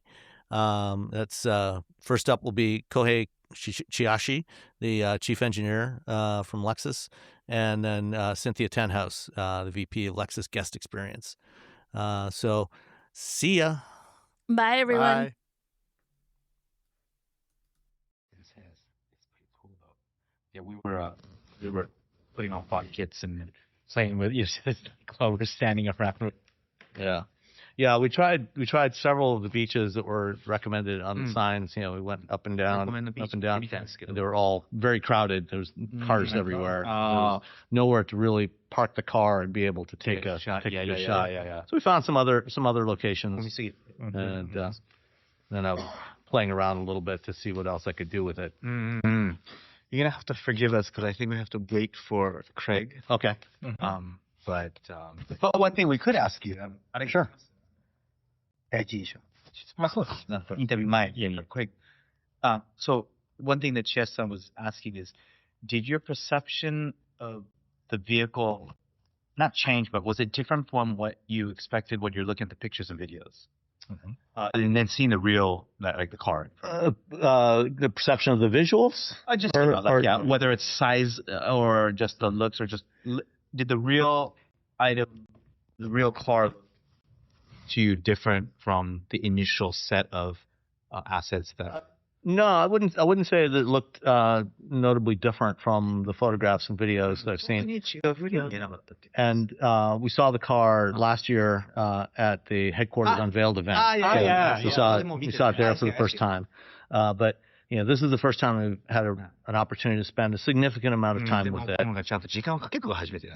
And after as I've been preparing for the stories to write, looking through the specifications, I noticed, I came to the realization that the car is larger than I thought it was. It's notably larger than the previous generation. So, yeah. No, that's interesting. No, we're asking everybody that because there's been a mix of this vehicle doesn't portray well from 2D screen into 3D real life of just the overall sizing, and he was just curious. Yeah, I mean, the size, obviously, Greg. without... We haven't started yet. We're just, okay. I was waiting in the lobby. I'm so sorry. No. Without something for perspective, for scale, it's hard to judge the size from photos. 写真でやっぱサイズ感を測るのは、比較せるものがなければ。But when you stand next to it, the size becomes more apparent. It's particularly the height. It's taller. そうね。どんな車もやっぱ写真は小さくて。Every car, in his experience, always looks smaller in pictures. His experience. No, that's true. many of them do look smaller in photographs, in the two-dimensional. And I said, especially, when you put it, against a background where you don't necessarily have a sense of the scale. これはスケール感がわからない背景に入れると、よりわかんなくなっちゃう。Okay. Well, sorry. Yeah, thank you for that. No, that was he was just asking, does the car look different in person than from pictures? I see. But we were just carrying small talk. Yeah. No, there were definitely some aspects that I actually really liked, especially seeing it in person. 実際見てやっぱり particularly the interior. 内装が実際見て良かった。 マテリアルの質感がすごい良かったって言ってます。 And I am a big fan of bamboo. で、バンブーがすごい好きなんで、I really like the bamboo finish. フィニッシュが仕上げがすごいいい。All right. Well, let's begin. So thank you for your time, Chiyashi-san. And so I guess to start with, if you could talk a little bit about what were the main goals in developing this car, and how did you want to evolve it from the previous generation ES to what you have today? どういうふうに進化をさせたかったんですか。今回見てる通り、今のモデルに対して、中身も形も大きく変わったというふうに。So first, as you can definitely tell by looking at the car, all of the internals and all the components, as well as the exterior and the design, have dramatically changed since the older version. けれども我々が目指したのは ES は ES であり続けたい。So, but first and foremost, what the development team held to heart was the fact that the ES will always be the ES. ES の役割を守り抜く。And so we're going to protect the role that the ES has played within the brand lineup. で ES の役割というのは、And so, I'm sorry, and the role of the ES is, その提供価値のことですけども、and we're talking about the value that it provides. 優雅で優麗なセダンのシルエットを作る。So one is the elegant and sophisticated flowing line of the sedan itself. だけれども室内がとても広くてゆとりのある空間を持っている。But despite that, you still have a very large, spacious interior that is very relaxing and comfortable. そして乗ると、4人の乗員が疲れずに、ゆとりのある快適な時間を移動時間を過ごす。And the other part is that when you have all four passengers in a car, they all have the same level of comfort and relaxation, but on long distance travel, it's not tiring. There's no fatigue. 今回レクサスの次世代の電動化の、先陣を切るモデルとして、And this one is like the sort of the top batter of the next generation of electrification from Lexus. 今の価値をどう守り抜くかが我々の And so his development team challenge was, with this new technology, with the next level, how do we protect the values that the ES has given to customers until now? And it was that combination. So at what point was the decision made that you would offer both battery electric and a ど hybrid の時点でハイ variant? ブリッドとベブを両方提供するっていう。これはこの車の企画の一番最初に決めました。 From the very initial stages, they knew that they did that. So it's interesting driving the two. There are not 面白いのが、there are not a lot of vehicles out there that offer in the same vehicle offer 同 those じボディ two で powertrain 同じパワーを出して combinations. る車種と他にそんなないんで、 And the EV in particular, having driven several of the other EVs in the lineup now, particularly since they were revamped last 特に year, アップデート去年からされた車に乗ってみて、 the RZ and the Toyota BZ and the BZ Woodland, they were dramatically improved. かなり向上してる。 All of that improvement has clearly been brought into this この car. 車に導入されたのがすごい伝わってくる。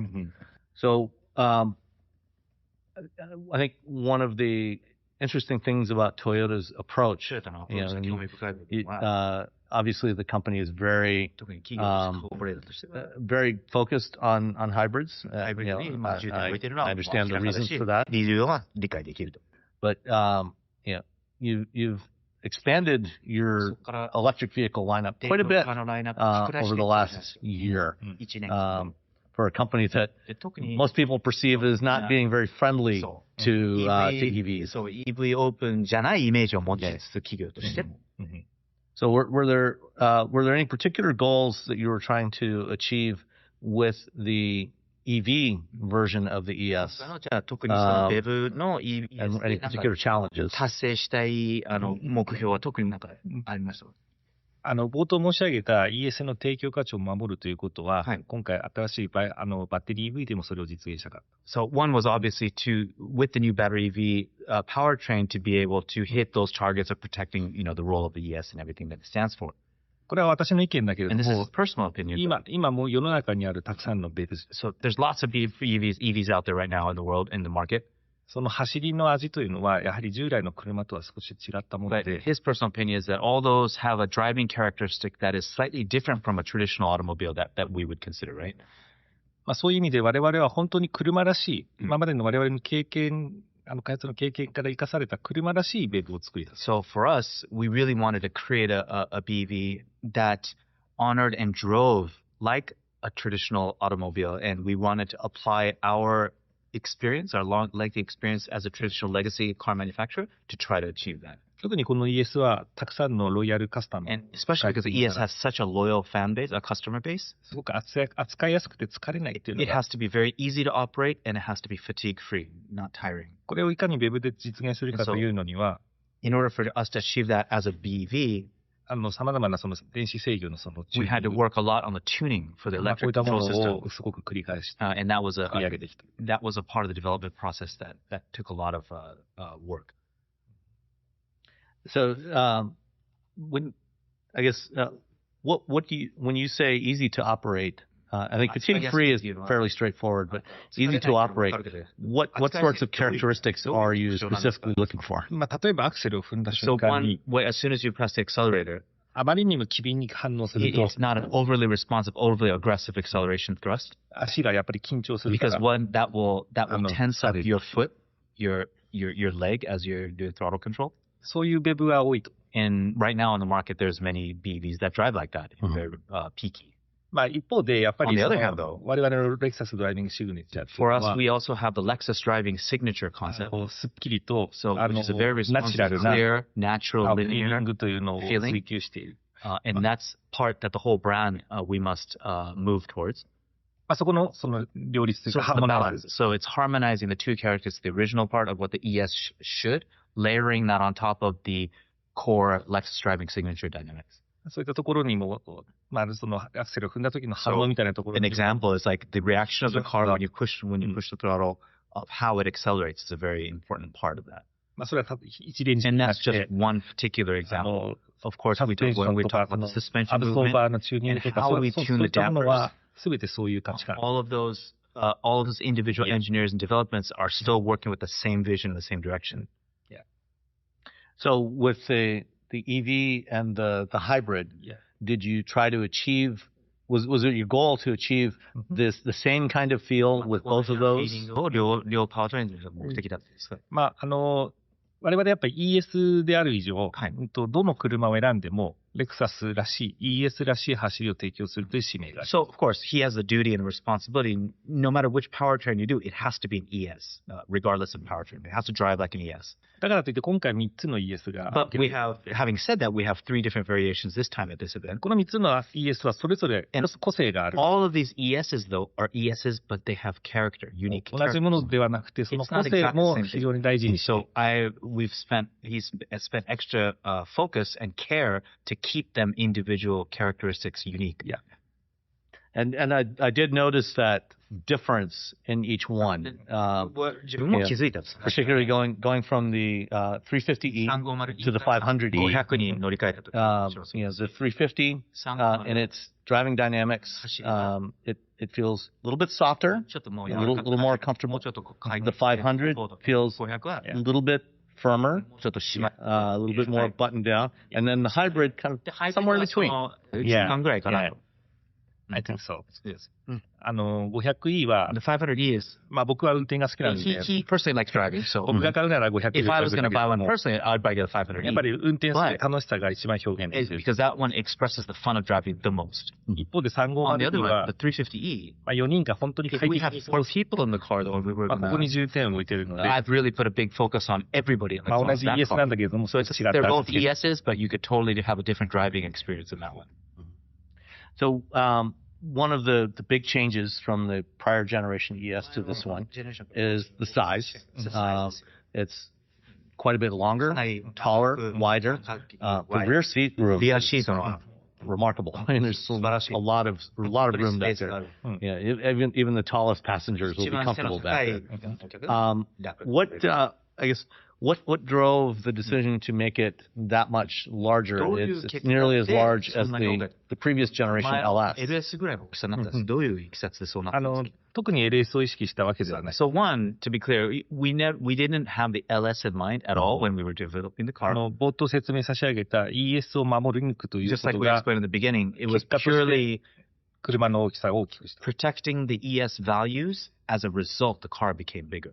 具体的に言うと、床下に敷き詰めてあるバッテリーだ。For instance, we have the battery under the battery of the platform で、 floor, 床が高くない。 and that raised the floorboard of the car itself. だけれども、乗員の空間は守り抜く。 However, we had to protect then the headroom and the overall spacious そうする cabin. と、セダンとしてはすごく前 It 高が高 pushed くなります。 everything up higher, the overall height of the だけ vehicle. ど、その高い前高の中で、その優雅でリ So, ブ but レーな then セダ now ンシルエ in ッ this トを high どう作るか。 ceiling roofline, how do we protect the elegant flowing lines of a sedan? ここをデザイナーとものすごい時間 So がかけ we てき spent a lot of time with the designers of how to solve that problem.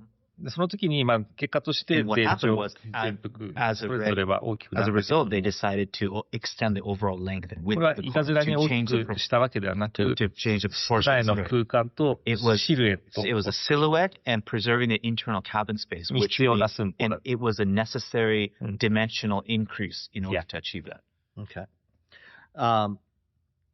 Back to the powertrains for a moment. The hybrid, the new 6th generation hybrid, which is previously launched in the RAV4.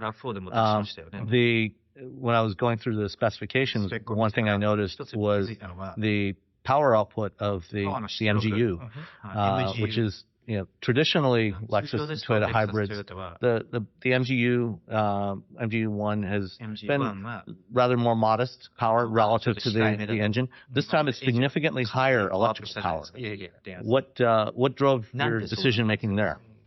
我々は戦略的に、このハイブリッドの世代進化とともに、So strategically for the next generation of the hybrid system development, エンジンのトルクと so we took the engine torque モーターのトルクの and motor torque, 使い electrical 方の motor torque. 配分を電気側にシフトして、 So we actually skewed the usage towards the more electrified side, towards the motor side.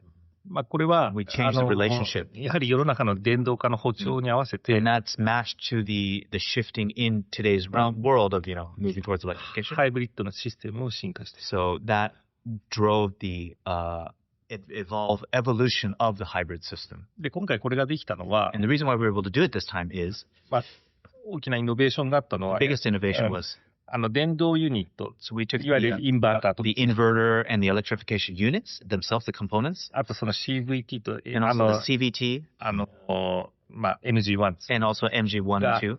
一体のユニットの中に全て閉じ込めた。 We were able to enclose those into one unit, 今ま one で casing. インバーターは Casing. 別で Up until now, the inverter was at a separate location. これによって大幅な小型化 But と what that allowed us to do was to dramatically make the whole system much more compact 効率化、高出 and 力 much 化、 more efficient, and also much more high power, higher output. こういったことができ So た。 that we were able to achieve that. もっと言うと、おっしゃってたように、RAV4 が PHEV で先に出しています。 And so actually, like you mentioned, the RAV4 had already released it on the plug-in hybrid version, the PHEV. これ同時に PHEV の例えば充電ユニッ And ト so を if you took the charging unit of the PHEV, 搭載するに必要なスペースを稼ぐために so も、 in order for us to Still try not to innovation. get that kind of space in the engine room, we had to have these kind of innovations for the 6th generation, or we would be able to fit everything in こ there. の小型化する技術が非常に重要。 So right now, the technology to shrink and to minimize size is a very big focus of hybrid development these days. Okay. Yeah, it's the change is noticeable when you drive it. Having the extra electrical power, it seems the perception is that the engine is not working as hard when you accelerate, which in turn makes it feel a lot more quieter and refined than before. Yeah. So it seems like there's a lot less of when you accelerate the engine revving up and then sitting there as the car catches up to the engine speed with the エンジンだけ CVT. が働いて、車がそれに追いつくような現象が減ると。Yes. Was that? それは狙い。I assume that was part of the intent. So, yes, 狙い通り。 Exactly what was the intent. Okay. And then for in terms of the power output for the front wheel drive versus the all wheel drive hybrid, that's kept the overall system output is kept roughly the same for both variants. 今回のAWD は E4 というシステム。So as you may be aware, this all-wheel drive version uses the E4 rear system. まあご存知のように、もともと E4 というシステムは、まあ車がスタックしたときに、And usually you know that the E4 system was originally designed to prevent the vehicle from getting stuck in certain situations. そういう部分的パーシャルな使 But い it was a 方 partial が system. まあ基本的な考え方。Yes, and that was the fundamental thought process of that system up until now. まあただリアのモーターも世代ごとに出力が上がっている Every ので、 generation we've been able to increase the capacity of the rear motor. 通常のコーナリン So グだと now we've expanded the range of uses from just straight line into now cornering. 車のスムーズなその So 安定した we're able to stabilize the car as we go するよう into な the 使い方 corner. も And まあできるようになってきた E4 け has ど been able to expand its use case a little bit. まあそれでも基本的にはBut it's still 補助的な使い it's 方 still であるということで、 auxiliary type of トータルアウトプットには考慮しない。and because of that though, that's why it does not contribute to total system output. Okay. So when you talk about cornering, is that using the rear motor to dynamically adjust the torque or the weight balance a little bit as you're cornering? それはWeb のダイレクト4で培った技術の展開と思っていただければいいんだけれども、ダイレクト4は、まあ本当にあれは E アクセルの使い方なので、まあフルに4輪を活用しているけども、ちょっとパーシャルな使い方を。So it took cues from the Direct 4 system, and Direct 4 obviously is using two full E axles, dynamically distributing the torque, but it's using the same theory and the same not algorithm, but calculation to apply to the E4 a little bit more than just straight line traction control. So, okay. Moving back to the interior of the vehicle, and you've talked about the size, the passenger space. Let's talk a little bit about some of the technology that's been applied to the new ES in terms of the new multimedia, the latest generation Lexus safety system. Talk about what you've done there. What's there. 話していただければ。まず今回開発のプラットフォームというものが新しくなっています。So first and foremost, obviously, is the platform itself has been renewed. このソフトウェアの開発プラットフォームをトヨタ独自の新しいAnd the software platform also is the new proprietary, the new system. これによっていわゆる SDV の考え方の先駆けとなる。So this becomes also one of the top factors in our lineup for the introduction of SDV style thinking. それはつまりユーザーが使っているその使われ方みたいなものをフィードバックを受けながら開発チームが常にアップルインプ So ル it becomes the relationship of how the vehicle is used and how the customers use the car. Our engineers are also able to learn from the feedback and then whether it's an OTA or something in the future, be able to try to always improve the car. マルチメディアの OTA は今までもあった。 So of course we've had OTA updates for previous multimedia systems. その頻度とか内容が大幅にBut I think he says moving forward, the frequency and also the quality of the updates will improve dramatically. So a few weeks ago, I actually visited Woven City. Had a chance to talk with Jean-Francois from the Arene team. And I've spoken before at the RAV4 event last year about the multimedia system. So I know that you have the ability to update the multimedia. Does the architecture of the ES allow for updating of other systems in the vehicle as well, over-the-air updating? システムも OTA でできるようになってるんですか？マルチメディア。システムによります。で例えばIt depends on the system. LSS4 Like みたいなのの方式が可能になります。 some of them can be updated. Okay. So, looking at it now, now having gotten to this point of launching the vehicle, やっとローンチまで what たどり着いて、 as chief engineer, what are your favorite aspects 一番 of 気に this 入って car? るこの車 What are your favorite aspects of what was achieved で with this car? 達成してきた。もうこれはもうインテリアの空間 The interior space though has to と be, そこで過ごす時間 and the time spent in there. Yeah. And of the three, I think you mentioned that if you were buying one for yourself, it would be the ES500E. 自分で買うなら500 Is that your favorite それは一番 variation of this バリエーショ car? ンですかと。 Yeah. Yeah. Is there anything anything that you would have liked to have done that you weren't able to achieve yet でもまだ for 達成でき this ない車 for なん this かそういう launch? やり残したこととか、そういうのってありますか？まあ2つあって、 So 今 for 回 the two things, 今回ES の守り抜きながらも、その ES の機能を拡張していて、 So this time, even though we protected the heritage ES role, we were able to expand its role in different directions through different features. それは2つあって、 And there were 1つは two things. それこそドライビングを楽しむ、ドライビングプレジャーを実現している 500E のような車。 So one is, the 500E, where it's really emphasizing the driving pleasure. で、もう一つは、例えば後席のコンフォート性を増している、 We were able to also increase350E の comfort エグゼクティブ factor パッ as ケー an ジ。 executive package in the rear of the 350E. こういう拡張してきたけれども、 And we were able to expand that, but もっとその拡張 he 性を really 深め wanted ていく。 to do more with that. Like he Okay. would have liked to have こう gone やっ deep. て ES のプレゼンス、可能性はもっと、 And so he 高め feels that られるんじゃないかな。 there's much more still potential left in the vehicle Yeah. to amplify its presence. I thought of one other question I wanted to ask you. In the battery charge management, Battery EV, management EV.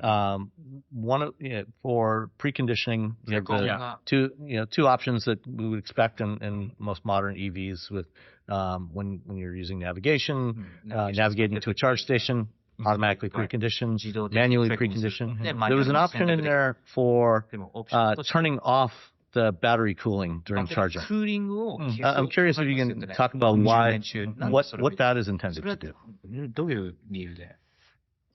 クーリングを消す。クーリングファンが回ると、はいその音が鳴るとか、はい。いろいろお客様にとって不都合がある場合があるので、基本的にはお勧めしないけども、そういうセーフティ So it's something we don't fully recommend because it's the reason why that option was there. It's not that we don't recommend it, but the reason why we put it there was there are certain instances and situations where you're charging, and if when the cooling fan is on, that sound is undesirable. Okay. For whatever reason. So more of an aesthetic. Yeah. Okay. All right. That's fair. Is there anything else that I haven't asked about that you would like to share about this car? なんだろうな。 Yeah, it's a good question. I wonder.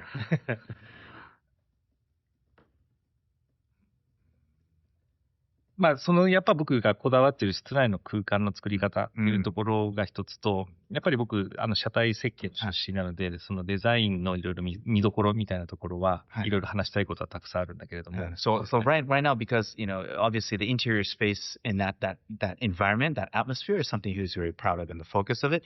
And also being originally a chassis platform engineer, there's so many different kinds of design things. He has a long list of questions he would love to ask.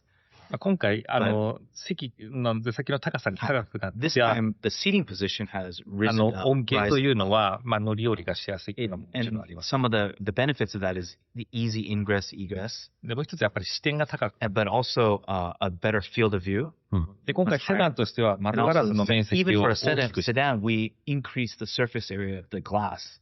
今までにないようなその開放感。 It's a new expansive field of view that hasn't been available until now in that type of car. おそらくそれを感じていただけたんじゃないかと。 So he'd be curious to see if that was something you were able to experience, like. なんだけども、それは SUV ではなく、 But it's not being an SUV. どこから見た形もですね、 But the shape, when you look at it, it's still the feeling. Also, the driving feel, though, セダンの is a pure もの sedan. をちゃんと実現したんじゃないかな。 So he thinks he was able to blend the two. なのでこれはセダンの新しい形 So he を was hoping it's the new shape, the new 未来に向けて form of what a sedan まあ can 提 be 案 moving した into the 車 next, だというふうに思ってい and る。 using, whether it's battery technology or not. Well, to comment on the visibility, despite the fact that you have a fastback profile to that, the car does have actually better rearward visibility than I would expect given the shape of the car. So I think you've done a good job with outward visibility. That was well executed, and personally, I prefer cars over SUVs. は 車の方が SUV より車が好きなんで。 I am not an SUV person. 俺は SUV ガイじゃない。 So I'm glad to see that someone is still working on 守ろうとしてるのは car-shaped cars. そう車の形をした人がまだいるのが嬉しい。Yeah. All right. Well, thank you so much for your time, Jeff. Thanks so much. Thank you. Anything so far? Very well. Yeah. It's the first time I've been to this particular venue, so Yeah, me too. I don't think anybody's done anything here before that I'm aware of. And the car was really good. Good. Very, very impressed with the car. Good. So, Do you have a favorite between the? I mean, I always like a little more power, but I think what I would, if I was in the market for a car like this, I would probably actually go for the 350e. You would. Okay. Yeah. It's got more than adequate performance, as a daily driver. Right. This is not a sports car, Right. Unless of course you opt to make an F Sport version of it. Yeah. But who knows? But the 350e would probably be my choice if I was buying one. Okay. So. Okay. Good. But the hybrid is also really good. It's a big, the new powertrain is a big improvement over the previous generations. Okay. Having the extra electrical power there, the engine doesn't feel like it has to work as hard. Right. I've always admired the efficiency of Toyota Lexus hybrid systems, but gotta be honest, not always the most refined sounding.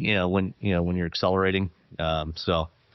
Having one, between the NVH things that were done to the structure and just having more electrical power, so it's handling more of the load. Right. And the engine, in a way, is acting more as a range extender than anything else. I think, makes it feel a lot better. And I think it's fitting with the Lexus vibe. Yeah. So, Yeah. Nice. Okay. That's great to hear. So let's get started. Okay. So Cynthia Tanos. Yeah. As far, the ES is, the last of the original Lexus models. Right. It's been in the lineup since day one, Yep. 1989. Yep. It's transformed quite a bit in this generation. I guess let's start with to Lexus, what is the ES supposed to represent? What is this car supposed to be? Yeah. So great question. I mean, I think your first comment, like this was one of the models that founded the brand, right? And we kind of joked in the beginning, we had 1.5 cars with the LS and the ES. The ES was kind of half a car to start with. And it's now 8th generation. I mean, it plays an incredibly important role for us. I think over the last 14 years, it's been one of our top 3 sellers. We know people still want sedans, and I think this is a model like as other people have backed away from sedans, like we are not. We still see there's a market for it, and I think for people who want a sedan, who want a different, like most people have moved over to crossovers and SUVs, but I think it's refinement, it's craftsmanship, right? I mean, there's a different feel to the ES, and I think this 8th generation now, to me, it's like it takes what was great about ES and it's just made it even better. And you commented on some of the things, like it's kind of step up with the craftsmanship. It's more modern now. So I think one of the things I'm really excited about is that ES had it was one of the highest loyalty models for us, but it was an older buyer. For us, I think this new model, all new ES, is really going to start to attract younger buyers because it does have more technology. It's a little bit more modern feel, but yet it still has all of the great things about ES, of the craftsmanship, the refinement, those elements. Yeah, and there's certainly a lot more technology. You've got the latest generation multimedia system in there, the Arene-based software. The car has grown pretty substantially, from the last generation. I was commenting yesterday that, I think except for the most recent generation of LS that just was sunsetted, it's pretty much larger than any of the prior generations of the LS. Yeah. And it's clearly not meant to be a replacement for LS. It's not, absolutely. But when you talk about attracting younger buyers, do you think a sedan that's just relatively large, is that the right size segment to attract those buyers? I think, so you take IS and ES. Like IS is going to skew younger and sporty, right? So I think like young are going to go more for that. And when I say younger, I'm not saying like, a 20, 30-year-old, but most 20 and 30-year-olds can't afford any new car. Right, exactly. Yeah, they can't afford a car at all, right? But I do think what we saw in Clinic it was really interesting to me to see these younger, it's definitely like skews more diverse, like it really attracts that audience.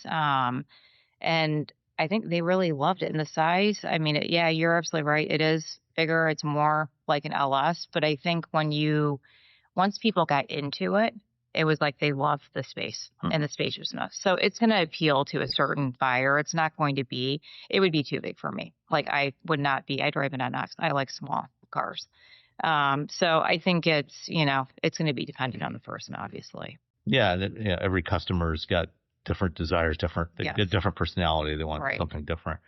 The styling is obviously a very different direction for Lexus. We see some of that in the RZ, and certainly now some of what you see in this one, we also see in the TZ that's coming up. How's the response been to the change in design direction for the brand? It's been positive. I think the spindle grille has evolved over time, obviously. And I think now, like with the three together, you do start to see similar cues. And overall, like at Clinic, I think for us, it felt like a big departure because we know a certain look and feel. It's the response was really, really positive on it. And so I think the new design direction, it's going to be, I think it's going to appeal to quite a few people. Yeah. So yesterday during the presentation, somebody asked the question of what you expect the market share split to be between the EV and the hybrid. And I think the answer was about 20% hybrid, EV, 80% hybrid. Having driven it now and experienced it, and also it was interesting yesterday when we were driving the 350e, we stopped to take some photos. And there was a group of, we were at this park near this lake. There was a group of older women that were hiking, and they stopped and started asking us questions about it. Nice. And they were very, very interested in it. Really? We were driving the blue one. Okay. And they loved the color, they loved the way it looked, but they were really interested in the fact that it was an EV. Wow. Okay. And so I guess my question is, how prepared is Lexus, to respond to the market, potential market shifts? Obviously the hybrid is also very fuel efficient, 46 combined, I think. That's right. But, given where things are with fuel prices right now, and where they might stay for a while, how much flexibility do you have to shift that mix, if necessary, depending on demand? Yeah, well, and that's the beauty of our multi-pathway approach. Like, it's a great one. It offers, obviously, freedom of choice for the customer so they can decide, like, hey, I like an ES, but now I can pick, do I want hybrid? Do I want all electric? Where in the past, it was like, if you want an RZ, like, you have to like a BEV, right? It's like one size fits all. But it also offers us flexibility with production, which is really huge. So initially, we thought battery electric, we kind of had it skewed a little bit like a higher percent. And then we said, okay, now let's bring it back down, but it gives us flexibility as well. So we certainly will be watching the market, seeing how people respond, and we can make those adjustments if we need to. Okay. Yeah.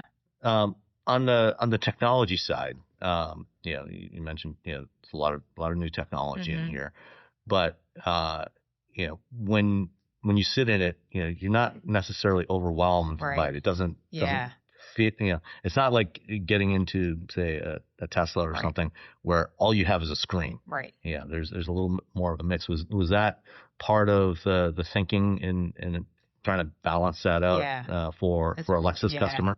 Yeah, that definitely. I think, when we approached it, we were like, it's going to be a Lexus first and an EV second. It needs to have great technology. And we've definitely seen with Tesla, like there is more of a move. People want tech, and we know younger buyers want tech. But I think for Lexus, like our DNA is craftsmanship and like a refined interior. So that was really important for us to balance it. And truly, I think we will hopefully attract some people who were the first early adopters and were in a Tesla, and now they want, we had people obviously defect from Lexus and go to Tesla because they wanted an EV, and we didn't have one yet. So I think there are people who want that refined interior that feels like luxury. It's a luxury product, right? It should feel like there's some refinement in it. Yeah, especially when you sit in, like, especially in the EV, you have things like the bamboo trim. Yes. I mean, big fan of bamboo. Yeah. And so I think that things like that were a really nice touch. Yep. And it's a little bit more modern, right? It's not like the dark wood. Like it just feels still a luxury craftsmanship, but kind of now a little bit more modern, elevated look. So I'm glad you like it. Given the size of the car now, how much do you expect potential, for demand, for example, from livery services for this car? Especially given the rear seat room you have in there. I think that's a really good point. I would think it would be a great, like with the rear, the features and the ottoman, and that would be the one I would choose. And certainly with you've got great fuel efficiency, whether you go with the BEV, the all electric, or the hybrid. We haven't forecasted, really started to look into that deeply, but I think you're spot on. That would be a great chauffeur car, livery service car for sure. Yeah. What, I guess, in terms of your marketing approach for this car, as you prepare to launch this, what's the approach that you're going to take with this? How are you going to sell the new ES? Yeah. So I think a couple of things. One, from kind of your just traditional approach, we'll have a full campaign in market starting in June. And it will be, both focused on kind of general luxury market as well as multicultural audiences. And the way what we're focusing on really is one, exterior styling. And like you said, there's different Kias that's sportier now, a little bit more modern. And then the interior is, a huge selling feature. So really trying to capture that and showcase it. But the big thing for us, in addition to all of the traditional things, is really getting this product out into the market and getting people in it. Because I think, we have definitely seen, over the last couple of years, we've been really focused on taking our products. We have a Lexus pop-up that we take around, and to be able to actually showcase our product and get people to sit in it. And we're attaching this pop-up to kind of existing buzzworthy, really cool events where you're probably non-traditional Lexus, conquest buyers would be. I think Lexus has, like you said, it's changed, right? And you think about when the GX came out, that was, really a different approach for Lexus and captured a ton of new buyers to the brand and a lot of interest. And it's really kind of has a halo effect on the brand. So we've seen that there are people who still have kind of an impression of what Lexus is. And it might be from having ridden in the backseat of their parents' ES or RX, and they see it a certain way. It's changed a lot. So we know if we can get people into our product, it really changes their perception. And we actually now, last year, we had one of our highest conquest rates of 59% new buyers coming into the brand. So we're really excited about that. They're younger buyers, young affluent buyers, more diverse. So the big learning, and I think what we'll do with ES again is get it out into the world and take it places where these young affluent buyers are and get them to sit in it, to experience it, will be the big thing. And with the retail partners, with the dealers, because you've got an EV and a BEV or a hybrid variant of essentially the same car, are you working with the dealers to help them to be able to help customers figure out what is the best the option for any particular customer? Yeah, it's a great question. We absolutely are, because I think to your point, it's really a lifestyle choice, right? When it comes down to it, and what's going to fit your lifestyle. You've had like the luxury of, you can take them all out and like, really experience them and try to think about what would fit your lifestyle. So we are doing a lot of training with our dealers. We did an early sneak peek that Sakiko worked on, where we took the ES out to our dealers and actually exposed them to it several months back and had consumers come and look at it. So we're really starting the training process to make sure that it's not just product training, but it's kind of lifestyle training, and that they can, have that conversation with a guest. And then the other big thing is we now have a test drive program. So if you want to take the ES home with you for a weekend and see, to see if the BEV, if the battery electric fits your lifestyle, you can do that. So I think that'll be a really important feature. Certainly, like, there's a lot of early adopters that they know, right? Like, that fits me, it doesn't. But then there's the people who haven't made that switch yet. So for them, that's like the key, is making that jump from the early adopters to the next group. It is. And who's the next generation, right? That's going to now start to move into BEV. So, yeah. Do you think that having the BEV in the lineup will help with moving that the demographic of the ES customer younger? Yeah, I think so. Yeah, I do. I do. Yeah, I don't think there's probably fewer boomers and like that are making that change. I mean, there are, but it's definitely going to help, I think, with bringing in more younger folks to the brand. Yeah. Okay. Anything else on the ES that I haven't asked about that you want to share?